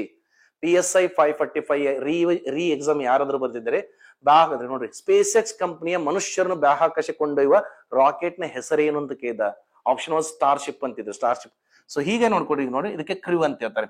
ಇವಾಗ ನಾವು ಸರ್ ಭೂಮಿಯಿಂದ ಮೇಲೆ ಕಳಿಸ್ಬೇಕಾದ್ರೆ ಫಸ್ಟ್ ಈ ಗಗನಯಾನ್ 1 ಯೋಜನೆ ಅನ್ನೋದು ಒಂದ್ ಸ್ವಲ್ಪ ಅರ್ಥ ಮಾಡ್ಕೊಂಡು, ಅಂದ್ರೆ ಭಾರತ ನೋಡ್ರಿ, ಪ್ಲೀಸ್ ರಿಮೆಂಬರ್ ಸನ್, ಪ್ರಸ್ತುತವಾಗಿ ಪ್ರಪಂಚದಲ್ಲಿ ಕೇವಲ ಮೂರೇ ದೇಶಗಳು ಬಾಹ್ಯಾಕಾಶಕ್ಕೆ ತಮ್ಮ ಸ್ವಂತ ಯೋಜನೆಗಳನ್ನು ಮಾಡಿವಿ. ಇದನ್ನ ಕೇಳ್ಬೋದ್ರಿ ಎಕ್ಸಾಮ್ ಅಲ್ಲಿ. ನೋಡ್ರಿ ಸರ್ ಯಾವ್ಯಾವ ಗೊತ್ತ್ರಿ? ದಟ್ ಈಸ್ ರಷ್ಯಾದರು. ಸರ್ ಇದೇನು ಸರ್ ಸ್ವಂತ ಅಂದ್ರೆ, ಸರ್ ಅವರದೇ ರಾಕೆಟ್ ತಗೊಂಡು ಮನುಷ್ಯರನ್ನು ಬಾಹ್ಯಾಕಾಶಕ್ಕೆ ಕಳಿಸಿದಕ್ಕೆ ಸ್ವಂತ ಯೋಜನೆ ಅಂತ ಹೇಳ್ತಾರ. ರಷ್ಯಾ ಮಾಡಿದ್ರಿ, ನೆಕ್ಸ್ಟ್ ನೋಡ್ರಿ ಅಮೆರಿಕ ಮಾಡೈತಿ, ನೆಕ್ಸ್ಟ್ ನೋಡ್ಕೊಡ್ರಿ ಚೀನಾ ಮಾಡೈತಿ. ಹಾಗಾದ್ರೆ ಚೀನಾದಕ್ಕೆ ಏನಂತಾರಿ? ಮನುಷ್ಯರನ್ನು ಬಾಹ್ಯಾಕಾಶಕ್ಕೆ ಕೊಂಡೊಯ್ಯುವ ಚೀನಾದ ಯೋಜನೆಗೆ ಏನಂತ ನಾವು ಸೆಂಜೋ ಹೌ. ನಮ್ದು ಹೆಂಗ್ ಗಗನ ಅಂದ್ರೆ ಅವ್ರದ್ದು ಸೆಂಜೋ ಆಲ್ರೆಡಿ ನೋಡ್ರಿ 13 ಬಾರಿ ಕಳ್ಸ್ಯಾರ. ಈಗ ಇದೇ ತರ ಯೋಜನೆ ಮಾಡ್ಲೋ ಭಾರತ 4ನೇ ದೇಶ ಆಗ್ಬೇಕಂತೇಳಿ ಒಂದು ಪ್ರಾಜೆಕ್ಟ್ ನ ಅನೌನ್ಸ್ ಮಾಡಿದ್ರು. ಅದಕ್ಕೆ ಏನಂತಾರೆ? ಗಗನಯಾನ್ 1. ಅಂದ್ರೆ ಗಗನಯಾನ್ 1 ಅದು ಭಾರತ ಮನುಷ್ಯರನ್ನು ಬಾಹ್ಯಾಕಾಶ ಕಳಿಸ್ಲಿಕ್ಕೆ ಏನ್ ಗೊತ್ತ್ರಿ? That is Gaganyaan 1. ಎಲ್ಲಿ ತನಕ ಕಳಿಸ್ತಾನಂದ್ರೆ ಭೂಮಿಯಿಂದ 400 ಕಿಲೋಮೀಟರ್ ಎತ್ತರಕ್ಕೆ ಗಗನಯಾನ್ ಅಂದ್ರೆ ಗಗನಯಾತ್ರಿಗಳನ್ನ ಇಲ್ಲಿ ಬಿಡ್ತೇವೆ ನಾವು. ಓಕೆ, ಇಲ್ಲಿ ಬಿಡ್ತೀವಿ. ಬಿಟ್ಟಾದ್ಮೇಲೆ ಏನಂತಾರೆ? ಆರ್ಬಿಟಲ್ ಮಾಡ್ಕೊಂತ ಅವರು 7 ದಿನಗಳಲ್ಲಿ ಭೂಮಿಗೆ ಬಂದು ತಲುಪ್ತಾರ ಅಂತ ಹೇಳ್ತಾರ. 400 ಕಿಲೋಮೀಟರ್ ಎತ್ತರದಲ್ಲಿ ಅಂತ ಹೇಳ್ತಾರೆ. 400 ಕಿಲೋಮೀಟರ್ ಎತ್ತರದಲ್ಲಿ ಇದು ಈ ತರ ಭಾರತ 4ನೇ ದೇಶವಾಗಲಿದೆ ಅಂತ ಹೇಳ್ತಾರೆ. ಗಗನಯಾನ್ 1 ಎಂದ ಯೋಜನೆಯು ಭಾರತವು ಮನುಷ್ಯರನ್ನು ಬಾಹ್ಯಾಕಾಶಕ್ಕೆ ತನ್ನ ಸ್ವಂತ ರಾಕೆಟ್ ನಲ್ಲಿ ಕಳಿಸುತ್ತಿರುವ 4ನೇ ದೇಶ ಆಗ್ಲಿಕ್ಕೆ ಮಾಡ್ತಾ ಇದ್ರಿ. ಇದರ ಉದ್ದೇಶ ಒಂದು ಪ್ರವಾಸೋದ್ಯಮ ಮತ್ತು ಇದು ರಿಸರ್ಚ್ ಮಾಡೋದಂತ ಹೇಳ್ತಾರೆ. ಹಾಗಾದ್ರೆ ಇದ್ರಲ್ಲಿ ಒಟ್ಟು ಎಷ್ಟು ಜನ ಇರ್ತಾರ ಅಂತ ಹೇಳ್ತಾರ? ಒಟ್ಟು 3 ಮನುಷ್ಯ ಗಗನಯಾತ್ರಿಗಳು ಮತ್ತು ಪ್ಲಸ್ 1 ರೋಬೋಟ್. ಅಂದ್ರೆ ರೋಬೋಟ್ ಹೆಸರು ನೋಡ್ರಿ, ರೋಬೋಟ್ ಹೆಸರು ಏನಂತ್ರಿ? ದಟ್ ಇಸ್ ಯೋಮ್ ಮಿತ್ರ. ಇದು ಆಲ್ರೆಡಿ ನೋಡ್ರಿ 2021 RSI ಎಕ್ಸಾಮ್ ಅಲ್ಲೇ ಕೇಳಿದಾರೆ. ಇಲ್ಲಿ ನೋಡ್ರಿ, ಈ ಯೋಜನೆ ಭಾರತ ಮನುಷ್ಯರನ್ನು ಬಾಹ್ಯಾಕಾಶ ಕಳಿಸುತ್ತಿರುವ ಮೊಟ್ಟ ಮೊದಲ ಯೋಜನೆ ಅಂದರೆ ಗಗನಯಾನ್ ಯೋಜನೆ. ಇದರಲ್ಲಿ ಒಟ್ಟು 3 ಮನುಷ್ಯ ಗಗನಯಾತ್ರಿಗಳು ಮತ್ತು 1 ರೋಬೋಟ್, ಮಾನವ ನಿರ್ಮಿತ ರೋಬೋಟ್. ಅಂದ್ರೆ ಕ್ವಶನ್ ಕೇಳ್ಬೇಕಾದ್ರೆ ಇದರಲ್ಲಿ ಒಟ್ಟು ಎಷ್ಟು ಗಗನಯಾತ್ರಿಗಳು ಪಾಲ್ಗೊಳ್ಳಲಿದ್ದಾರೆ ಅಂದ್ರೆ 4 ಹಾಕ್ರಿ. ಆದ್ರೆ ಎಷ್ಟು ಮನುಷ್ಯ ಗಗನಯಾತ್ರಿಗಳಂದ್ರ 3 ಮನುಷ್ಯ ಗಗನಯಾತ್ರಿಗಳು ಮತ್ತು 1 ರೋಬೋಟ್, ಯೋಮ್ ಮಿತ್ರ ಅಂತ ಹೇಳಿ, ಸೌಮಿತ್ರ. ಹಾಗೆ ನೋಡ್ರಿ, ಆಲ್ರೆಡಿ ಭಾರತ ಸರ್ಕಾರ 3 ಜನ ಮನುಷ್ಯರು ಹೋಗ್ತಾ ಇದ್ರಲ್ಲಿ, ಬಟ್ ಸೆಲೆಕ್ಟ್ ಮಾಡಿದ ಅಷ್ಟು 4 ಮನುಷ್ಯರನ್ನು ತರಬೇತಿ ನೀಡ್ತಾ ಇದೆ. ಯಾಕಂದ್ರೆ ತರಬೇತಿ ನೀಡ್ತಾರೆ, ಒಂದು ಸ್ಟ್ಯಾಂಡ್ ಬೈ ಇರ್ಬೇಕಲ್ರಿ. ಒಂದು ಸ್ಟ್ಯಾಂಡ್ ಬೈ ಇಲ್ರಿ, 4 ಮನುಷ್ಯರು ಹೋಗೋದು 3 ಜನ, ಬಟ್ 4 ಜನದಲ್ಲಿ ಒಬ್ಬರ ಸ್ಟ್ಯಾಂಡ್ ಬೈ ಇರ್ತಾರೆ, ಯಾರ್ದಾರ ಹೆಲ್ತ್ ಇಶ್ಯೂ ಆದ್ರೆ. ಸೊ ಹಾಗಾದ್ರೆ ಇವ್ರಿಗೆ ನೋಡ್ರಿ, ಆಲ್ರೆಡಿ ಇವ್ರ ಹೆಸರನ್ನ ಪ್ಲೀಸ್ ಆ 4 ಜನದ ಹೆಸರು ನೆನ್ಪಿಟ್ಕೊಡಿ. ಹಾಗಾದ್ರೆ ಇವ್ರಿಗೆ ಯಾರಿಗೆ ಟ್ರೈನಿಂಗ್ ಕೊಡ್ತಾರೆ? ರಷ್ಯಾ ದೇಶವು ಭಾರತದ ಗಗನಯಾತ್ರಿಗಳಿಗೆ ತರಬೇತಿ ನೀಡ್ತಾ ಇದೆ. ಮತ್ ನಾಳೆ ಬರೀ ಅವ್ರ ಕಡೆ ಟ್ರೈನಿಂಗ್ ತಗೊಂಡ್ರೆ ನಾಳೆ ನಮ್ಮಲ್ಲಿ ಪ್ರಾಜೆಕ್ಟ್ ಬಂದಾಗ ನಮಗೂ ಬೇಕಲ್ರಿ ಲಾಭ. ಸೊ ಹೀಗಾಗಿ ಭಾರತ ತನ್ನದೇ ಗಗನಯಾತ್ರಿಗಳ ತರಬೇತಿ ಕೇಂದ್ರವನ್ನು ಚಿತ್ರದುರ್ಗ ಚಳ್ಳಕೆರೆಯಲ್ಲಿ ಸ್ಥಾಪಿಸ್ತಾ ಇದೆ ಫ್ಯೂಚರ್ ಸಂಬಂಧ. ಅಂದ್ರೆ ನಾಳೆ ಪ್ರತಿ ಸಲ ರಷ್ಯಾ ಕಡೆ ಹೋಗಕ್ ಆಗಲ್ಲ. ಅದಕ್ಕೆ ಭಾರತವು ತನ್ನದೇ ಆದ ಗಗನಯಾತ್ರಿಗಳ ತರಬೇತಿ ಕೇಂದ್ರವನ್ನು ಚಿತ್ರದುರ್ಗ ಜಿಲ್ಲೆಯ ಚಳ್ಳಕೆರೆಯಲ್ಲಿ ಹಾಕ್ತಾರೆ. ಸರ್ ಚಳ್ಳಕೆರೆ ಒಳಗೆ ಹಾಕ್ತಾರೆ. ಇಲ್ಲಿ ನೋಡಿ, ಅಲ್ಲಿ ಕಳಿಸೋದಕ್ಕಿಂತ ಮುಂಚೆ ಪ್ರಾಕ್ಟೀಸ್ ಮಾಡಿಸ್ಬೇಕಲ್ಲ ಅವ್ರಿಗೆ. ನೀ ಲ್ಯಾಬ್ ಅಲ್ಲಿ ಎಷ್ಟೇ ಪ್ರಾಕ್ಟೀಸ್ ಮಾಡಿಸಿದ್ರು ರಿಯಲ್ ಆಗಿ ಪ್ರಾಕ್ಟೀಸ್ ಮಾಡ್ಬೇಕಲ್ಲ. ಚಳ್ಳಕೆರೆನ ಯಾಕಂದ್ರೆ ನೀವು ಬೇಕಾದ್ರೆ ನೋಡಿ, ಇಲ್ಲ ಬಾಹ್ಯಾಕಾಶ ಗಗನಯಾತ್ರಿಗಳ ಪ್ರಯೋಗ ಮಾಡಿ ಟೆಸ್ಟ್ ಮಾಡಿಸ್ಬೇಕಲ್ಲ. ಸರ್ ಭಾರತದಲ್ಲಿ ಅತಿ ಕಡಿಮೆ ಮಳೆಯಾಗುವ ಪ್ರದೇಶವೆಂದರೆ ಚಳ್ಳಕೆರೆ ಅಂತೀನಿ. ಚಳ್ಳಕೆರೆಯಲ್ಲಿ ನೋಡ್ರಿ ಅತಿ ಕಡಿಮೆ ಮಳೆ ಆಗತ್ತಂದ್ರ ಮೋಡಗಳು ಆಬ್ಸೆಂಟ್ ಇರ್ತಾವ. ಅಲ್ಲಿನ ಗಗನಯಾತ್ರಿಗಳನ್ನ ಒಂದು ಓಪನ್ ಎನ್ವೈರನ್ಮೆಂಟ್ ಅಲ್ಲಿ ಪ್ರಯೋಗ ಮಾಡೋದಕ್ಕೆ ನೋಡ್ರಿ ಸಬ್ಜೆಕ್ಟ್ ಆತು ಸ್ಟ್ಯಾಟಿಕ್ ಆತ್ರಿ. ಸರ್ ಹಾಗೆ ಇದನ್ನ ಇವ್ರನ್ನ ಕೊಂಡೊಯ್ಬೇಕಂದ್ರೆ ಎಷ್ಟು ಯಾವ ರಾಕೆಟ್ ಇದೆ ಗೊತ್ತಿಲ್ಲ? That is HLVM3. ಯಾವ ರಾಕೆಟ್ ಹೋಯ್ತಿದ್ರಿ ನೋಡ್ರಿ? LVM3 ಅಂದ್ರೆ ಭಾರತದ ಬಲಿಷ್ಠ rocket. That is launch vehicle mark 3. First GSLV MK3 ನಾವೇನ್ ಮಾಡ್ರಿ LVM3 ಅಂತ ಮಾಡಿದ್ರಿ. ಇದಕ್ಕೆ ನೋಡಿ H ಅನ್ನ ಇಟ್ಟಾಗತ್ರಿ, human launch vehicle mark 3. Just H ಅಂದ್ರೆ ಏನ್ರಿ? ಮನುಷ್ಯ ಅಂತ ಒಂದು ಶಬ್ದ ಹಾಕಿದ್ದಾರೆ. So please remember son. So ಹೀಗಾಗಿ ನಿಮ್ ಎಕ್ಸಾಮ್ಗೆ ಇದು ಚಾಲೆಂಜಿಂಗ್ ಪ್ರಾಜೆಕ್ಟ್ ಆಗಿರೋದನ್ನ ಕೇಳ್ಬೋದು. ಇವಾಗ ಏನ್ ಮಾಡ್ತಾ ಇದೆ ಗೊತ್ತ್ರಿ? ಯಾವುದೇ ಪ್ರಾಜೆಕ್ಟ್ ಮಾಡ್ಬೇಕಾದ್ರ ಇಲ್ಲಿ ಮನುಷ್ಯರನ್ನು ತಗೊಂಡು ಹೋಗೋದಿಲ್ಲ. ಈ ಕ್ರಿವ್ ಇದು ವರ್ಕ್ ಆಗತ್ತಲ್ಲಿ ಚೆಕ್ ಮಾಡ್ಬೇಕಲ್ಲ. ಯಾವಾಗ ನೋಡ್ರಿ ಬಾಹ್ಯಾಕಾಶಕ್ಕತ್ತು ನೀರಿನ ಒಳಗಡೆ ಆಳವಾಗಿ ಕಳಿಸ್ಬೇಕಾರ ಅನ್ಮ್ಯಾನ್ಡ್ ಈ ಶಬ್ದ ಯೂಸ್ ಮಾಡ್ತಾರೆ. ಇಲ್ಲತ್ತಂದ್ರೆ ಏನ್ ಯೂಸ್ ಮಾಡ್ತಾರೆ ಕರೆಂಟ್ ಅಫೇರ್ಸ್ ಅಲ್ಲಿ? ಅನ್ಕ್ರಿವ್ಡ್ ಅಂತ ಇರ್ತಾರೆ. ಇಲ್ಲಿ ನೋಡ್ರಿ ಅಂದ್ರೆ ಯಾವಾಗಲೂ ಟೆಸ್ಟ್ ಮಾಡ್ಬೇಕಾರ ಈ ಮಷಿನ್ ಅಂದ್ರೆ ಈ ರಾಕೆಟ್ ನ ಮತ್ತು ಈ ಯಂತ್ರ ಅಂದ್ರೆ ಈ ಭಾಗನ ಟೆಸ್ಟ್ ಮಾಡ್ತಾರೆ. ಅಂದ್ರೆ ಮನುಷ್ಯರು ಇಲ್ಲಾರ್ದೆ ಕಳಿಸ್ತಾರೆ.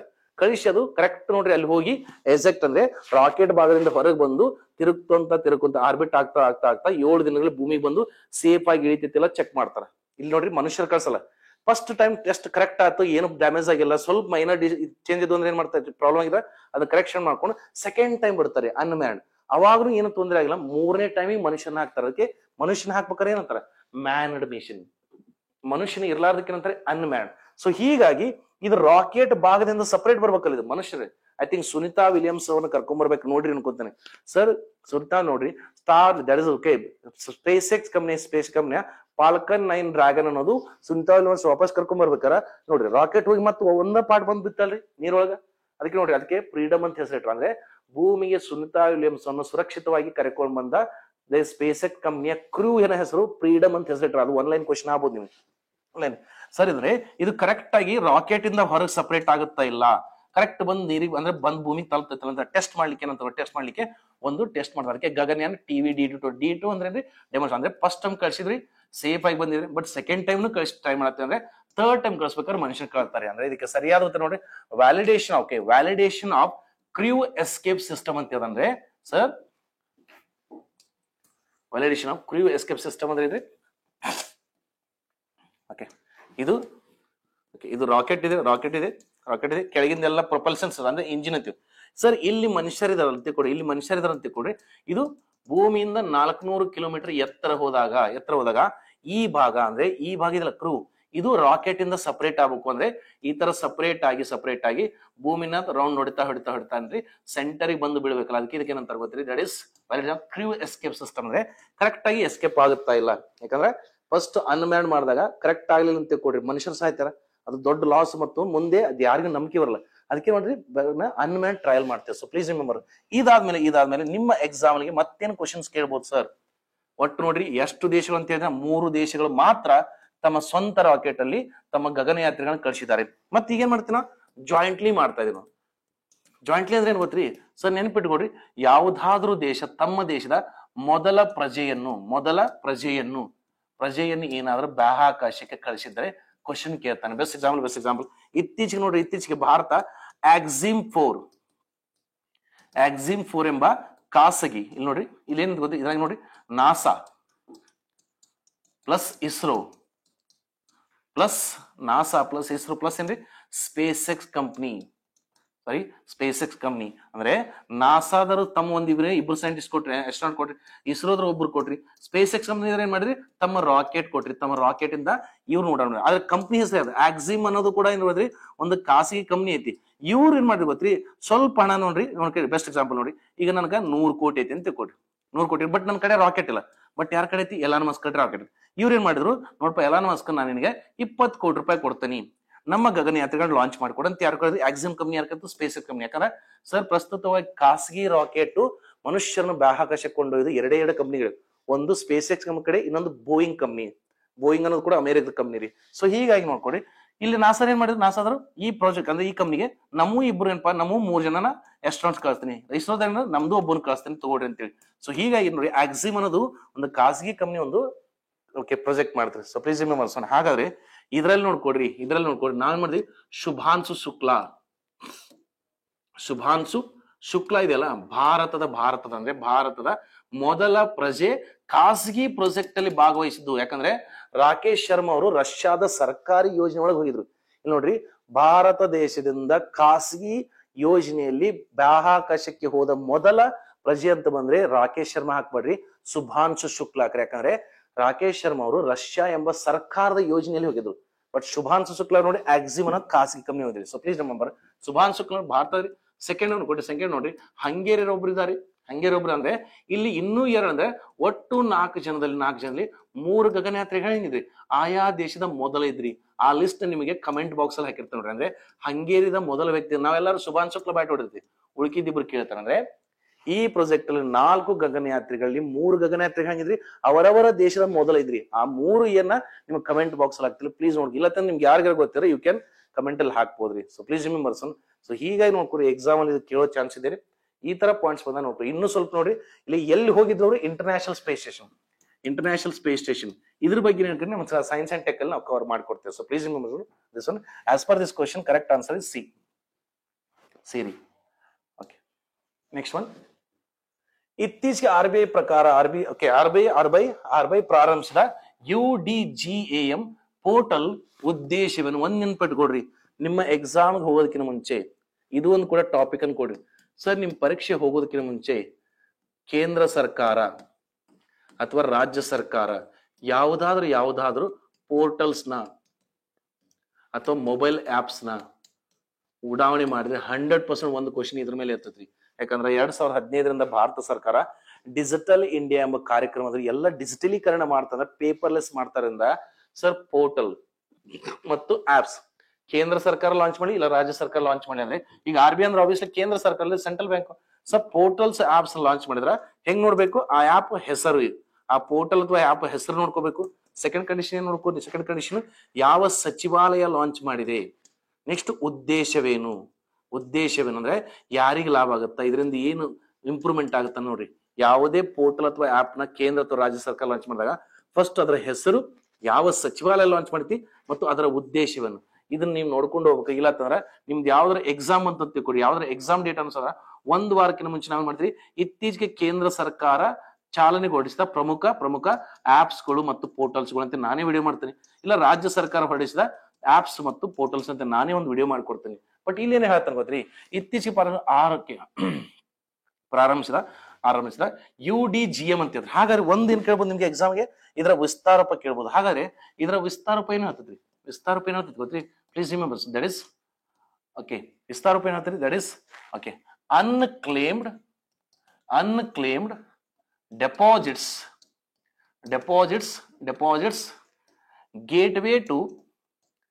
gateway to access information. Sir ಇದನ್ನ ಯಾರು ಲಾಗಿನ್ ಆಗಿ ನೋಡ್ಕೊಡಿ, ಭಾರಿ ಚೆನ್ನಾಗಿದೆ. ಬಿಕಾಸ್ ರೀಸೆಂಟ್ಲಿ ನಾನು ನೋಡ್ಕೊಡ್ರಿ, ಇವತ್ತು ವಿಡಿಯೋ ಮಾಡ್ಬೇಕಾದ್ರೆ ಇದನ್ನ ಲಾಗಿನ್ ಮಾಡಿ ನಾನು ಟೆಸ್ಟ್ ಮಾಡಿದೆ, ಏನ್ ಗೊತ್ತಾಗುತ್ತಿಲ್ಲ. ಇದ್ರ ಅರ್ಥ ಏನ್ ಗೊತ್ತಿ? What is the meaning of this line? ಈಗ ಇದ್ರ ಅರ್ಥ ಏನ್ರಿ? ಈಗ ನೋಡ್ರಿ, ಬೆಸ್ಟ್ ಎಕ್ಸಾಂಪಲ್ ಇದರ ಅರ್ಥ ನೋಡ್ಕೊಡಿ. ನಮ್ಮಲ್ಲಿ ಪ್ರಸ್ತುತವಾಗಿ ನೋಡ್ರಿ, ನಮ್ಮಲ್ಲಿ ಭಾರತದ ಬ್ಯಾಂಕಿಂಗ್ ವ್ಯವಸ್ಥೆಯಲ್ಲಿ ಓಕೆ, ಈಗ ಎಕ್ಸಾಮ್ಸ್ ಅಲ್ಲಿ ಬ್ಯಾಂಕಿಂಗ್ ಅವರೇಜ್ ಕೇಳ್ತಾನೆ. ಫಸ್ಟ್ ನೀವು ನೋಡ್ರಿ, types of accounts or deposits ಅಂದ್ರೆ ಠೇವಣಿ ಅಂದ್ರೆ ಒಂದೇ, ಖಾತೆ ಅಂದ್ರೆ ಒಂದೇ ರೀ. ಟೈಪ್ಸ್ ಆಫ್ ಅಕೌಂಟ್ ಎಷ್ಟದ್ರಿ? ನಮ್ಮ ಟೋಟಲ್ ಎಷ್ಟದ್ರಿ? ನಮ್ಮಲ್ಲಿ ಮೇನ್ಲಿ ಏನು ಗೊತ್ತಿರಿ? ದಟ್ ಇಸ್ ಕಾಸಾ ಮತ್ತು ರಾಪ. ಕಾಸಾ ಮತ್ತು ರಾಪ ಅಂದ್ರೆ ಇದನ್ನ ಡಿವೈಡ್ ಮಾಡಿದ್ರೆ ಏನ್ ಬರ್ತೈತಿ ನಿಮ್ಗೆ? ಕಾಸಾ ಮತ್ತು ರಾಪ ಡಿವೈಡ್ ಮಾಡಿದ್ರೆ ಅಂದ್ರೆ ಸರ್ ಕರೆಂಟ್ ಅಕೌಂಟ್ ಅಂದ್ರೆ ಚಾಲ್ತಿಯಲ್ಲಿರೋ ಖಾತೆ ಮತ್ತು ಉಳಿತಾಯ ಖಾತೆ, ಸೇವಿಂಗ್ಸ್ ಅಕೌಂಟ್. ಈ ಕಡೆ ನೋಡಿ, ರಾಪ ಅಂದ್ರೆ ಏನ್ ಗೊತ್ತೀರಿ? ರಾಪ ಅಂದ್ರೆ ಏನ್ ಗೊತ್ತೀರಿ? ಇವಾಗ ಟರ್ಮ್ ಡೆಪಾಸಿಟ್ಸ್ ಅಂತ ಹೇಳ್ತಾರೆ. ಅಂದ್ರೆ that is recurring account, RD ಅಂತಿರಲಿ ನೀವು.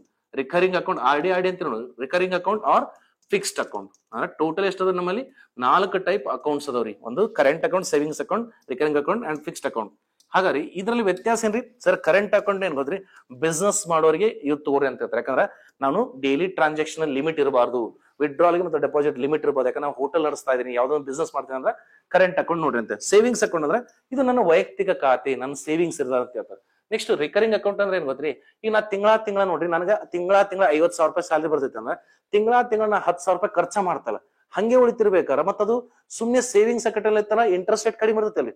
ಅದಕ್ಕೆ ಬ್ಯಾಂಕ್ ನೇರ್ ಏನ್ ಮಾಡ್ತಾವ? ಒಂದ್ ಕೆಲಸ ಮಾಡ್ರಿ, ತಿಂಗಳ ಒಂದು RD ರಿಕರಿಂಗ್ ಡೆಪಾಸಿಟ್ ಮಾಡ್ಬಿಡ್ರಲ್ಲ, ಅದಕ್ಕೆ ಇಂಟ್ರೆಸ್ಟ್ ಅಂದ್ರೆ ಇದಕ್ಕೆ ಸೇವಿಂಗ್ಸ್ ಅಕೌಂಟ್ 3% ಬಡ್ಡಿ ಕೊಟ್ರ ಇದಕ್ಕೆ 5% ಬಡ್ಡಿ ಕೊಡ್ತೀವಿ ಸರ್ ನಿಮ್ಗೆ ಅನ್ಬಿಡ್ತಾವ. ಅವಾಗ ಮಾಡ್ತಾರೆ ತಿಂಗಳ 10,000 ರೂಪಾಯಿ ಒಂದು ಹೊಸ ಅಕೌಂಟ್ ಇದೆ, ಅದಕ್ಕೆ ರಿಕರಿಂಗ್ ಅಕೌಂಟ್ ಅಂತ.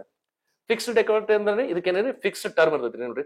7 ದಿನದಿಂದ 10 ವರ್ಷದೊಳಗೆ ನೀನು ಇಡಬಹುದು, ಫಿಕ್ಸ್ಡ್ ಆಗಿ ಇಡಬಹುದು. 1 ವರ್ಷ ನೀನು ಆ ರೊಕ್ಕ ಕೇಳಲ್ಲ ಅಂದ್ರ 1 ವರ್ಷ ಆ ಬ್ಯಾಂಕ್ ನಲ್ಲಿ ದುಡಿಸ್ತಾರ ಅಂತ ಹೇಳ್ತಾರ.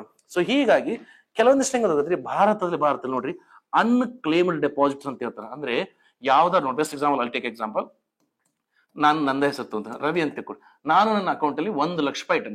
1 ಲಕ್ಷ ರೂಪಾಯಿ, ಅದು ಸೇವಿಂಗ್ಸ್ ಇರ್ಬೋದು, ಕರೆಂಟ್ ಇರ್ಬೋದು, ಫಿಕ್ಸ್ಡ್ ಇರ್ಬೋದು, ಏನಾದ್ರು 1 ಲಕ್ಷ ಇಟ್ಟೆ. 1 ಲಕ್ಷ ಇಟ್ಟೆ. ಆದ್ರೆ 1 ಲಕ್ಷ ಇಟ್ಟೆ ನಾನು.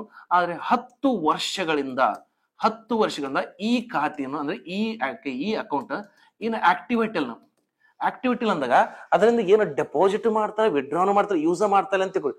ಯೂಸ್ ಮಾಡ್ತಾರ ಬ್ಯಾಂಕ್ ಅಲ್ಲಿ ಏನ್ ಗೊತ್ತಿ, ಇದು ಅನ್ಯೂಸ್ಡ್ ಅಸೆಟ್ ಆಗಿ ಮಾಡ್ಬಿಟ್ರೆ. ಅಂದ್ರೆ ನನ್ನ 1 ಲಕ್ಷ ರೂಪಾಯಿ ಅಲ್ಲಿ ಅನ್ಯೂಸ್ ಅಸೆಟ್ ಆಗಿದೆ ನೋಡಿ, 10 ವರ್ಷದ ಇಂಟ್ರೆಸ್ಟ್ ಸೇರಿತೆ ಅದಕ್ಕ. ಆದ್ರೂ ಅದು ಏನ್ ಯೂಸ್ ಆಗ್ತಾ ಇಲ್ಲ ಅಂದಾಗ ಅಂತದನ್ನ ಬ್ಯಾಂಕಿಂದ ತಗೊಂಡು ಸರ್ಕಾರ ಏನಾದ್ರು ಮಾಡ್ಬೋದಲ್ಲ. ಅದಕ್ಕೆ ನೋಡ್ಕೊಡ್ರಿ, ಯಾವ್ದಾದ್ರು ಒಬ್ಬ ವ್ಯಕ್ತಿ 10 ವರ್ಷದಿಂದ ತನ್ನ ಖಾತೆಯಿಂದ ಏನು ಕ್ಲೇಮ್ ಮಾಡಿಲ್ಲ, ಏನು ಯೂಸ್ ಮಾಡಿಲ್ಲ, ಅದು ಫಿಕ್ಸ್ಡ್ ಇರ್ಬೋದು, ಸೇವಿಂಗ್ಸ್ ಇರ್ಬೋದು, ಕರೆಂಟ್ ಇರ್ಬೋದು, ಅಂತವು ಎಷ್ಟದು ನಮ್ಮಲ್ಲಿ ಡೆಪಾಸಿಟ್ಸ್ ಇಂಡಿಯಾದಾಗ ಅಂತೇಳಿ ಕಂಡು ಹಿಡಿಬೇಕಂತ ಏನ್ ಹೇಳ್ತಾರ್ರಿ, ಅನ್ಕ್ಲೇಮ್ಡ್. ಅಂದ್ರೆ ಯಾರು 10 ವರ್ಷದಿಂದ ಆ ರೊಕ್ಕನ ಕ್ಲೇಮ್ ಮಾಡಿಲ್ಲ, ಇದು ನಂದು ಅಥವಾ ಇದು ನನ್ನ ಅಕೌಂಟು, ಅನ್ಕ್ಲೇಮ್ ಡೆಪಾಸಿಟ್ಸ್ ಅಂದ್ರೆ ರೊಕ್ಕ ಇಟ್ಟದ deposits, gateway to extra information. ಅಂತರ್ನ ಏನ್ ಮಾಡ್ತಾರೆ ಗೊತ್ತ್ರಿ, RBI ಏನ್ ಮಾಡ್ತೀರಿ, ಅಂತ ಲಿಸ್ಟ್ ಎಲ್ಲ ತೆಗೆದು ಯಾವ ಬ್ಯಾಂಕ್ನಾಗೆ ಎಷ್ಟು ಈ ತರ 10 ವರ್ಷದಿಂದ ಯೂಸ್ ಮಾಡ್ಲಾರ್ದು ಅಕೌಂಟ್ಸ್ ಅದವು, ಅದ್ರಾಗ ಡೆಪಾಸಿಟ್ಸ್ ಅದೇರಿ, ಅವ್ರ ಡೀಟೇಲ್ ತಗೊಂಬಂದು ಅವ್ರಿಗೆ ಏನ್ ಮಾಡ್ತಾರೆ, ಕಳಿಸ್ತಾರೆ ಇನ್ಫಾರ್ಮ್. ನೋಡಪ್ಪ, ನಿನ್ನ ಅಕೌಂಟ್ನಾಗ 10 ವರ್ಷದಿಂದ ಯೂಸ್ ಮಾಡ್ಲಾರ್ದು 1 ಲಕ್ಷ ರೂಪಾಯಿ ಐತಿ, ಅದಕ್ಕೆ ಬಡ್ಡಿ ಸೇರಿ ಒಂದು 12 ಲಕ್ಷ ರೂಪಾಯಿ ಆಗೈತಿ. ಓಕೆ, 10 ಲಕ್ಷ ಅಂದ್ರೆ 1 ಲಕ್ಷ, ಒಂದು 2 ಲಕ್ಷ ಆಗೈತಿ. ಅದು ಯೂಸ್ ಮಾಡಿದ್ರೆ ಎದಕ್ಕಂತ ರೀಸನ್ ಕೇಳ್ತೀರಿ. ಇಲ್ಲ ನನ್ನ ಇಷ್ಟ ಆತ, ಓಕೆ ನಿನ್ನ ಇಷ್ಟ ಬಿಡಪ್ಪ, ನಿನ್ನ ಇಷ್ಟ, ನಿನ್ ರೊಕ್ಕ ಅಂತ ಸುಮ್ಮನೆ ಇರ್ತದೆ. ಇಲ್ಲಪ್ಪ, ಆ ವ್ಯಕ್ತಿ ಏನಾದ್ರೂ ಮರಣ ಹೊಂದಿದ್ದರೆ ಅದ್ರ ಮೇಲೆ ಯಾರು ನಾಮಿನೀಸ್ ಇಲ್ಲ. ಎಕ್ಸಾಮ್ ನೋಡ್ರಿ, ನಾನು ಒಂದು ನಾಮಿನಿ ಅಂದ್ರೆ ನನ್ನ ನಾಮಿನಿ ಇಟ್ಟು ನಾನು ಏನ್ ಮಾಡ್ರಿ, ಒಂದು 10 ಲಕ್ಷ ರೂಪಾಯಿ ನಾ ಎಬ್ಡಿ ಇಟ್ಟಿರ್ತೇನೆ, 10 ವರ್ಷನ ಎಬ್ಡಿ ಇಟ್ಟಿರ್ತೀನಿ. 10 ವರ್ಷ ಆದ್ಮೇಲೆ ಏನೋ ನನ್ಗೆ ಮಿಸ್ಟೇಕ್ ಆಗಿ ಮರ್ತ್ ಹೋಗ್ಬಿಟ್ಟಿರ್ತೇನೆ, ನನ್ ನೆನಪ ಇರಂಗಿಲ್ಲ ಅದು.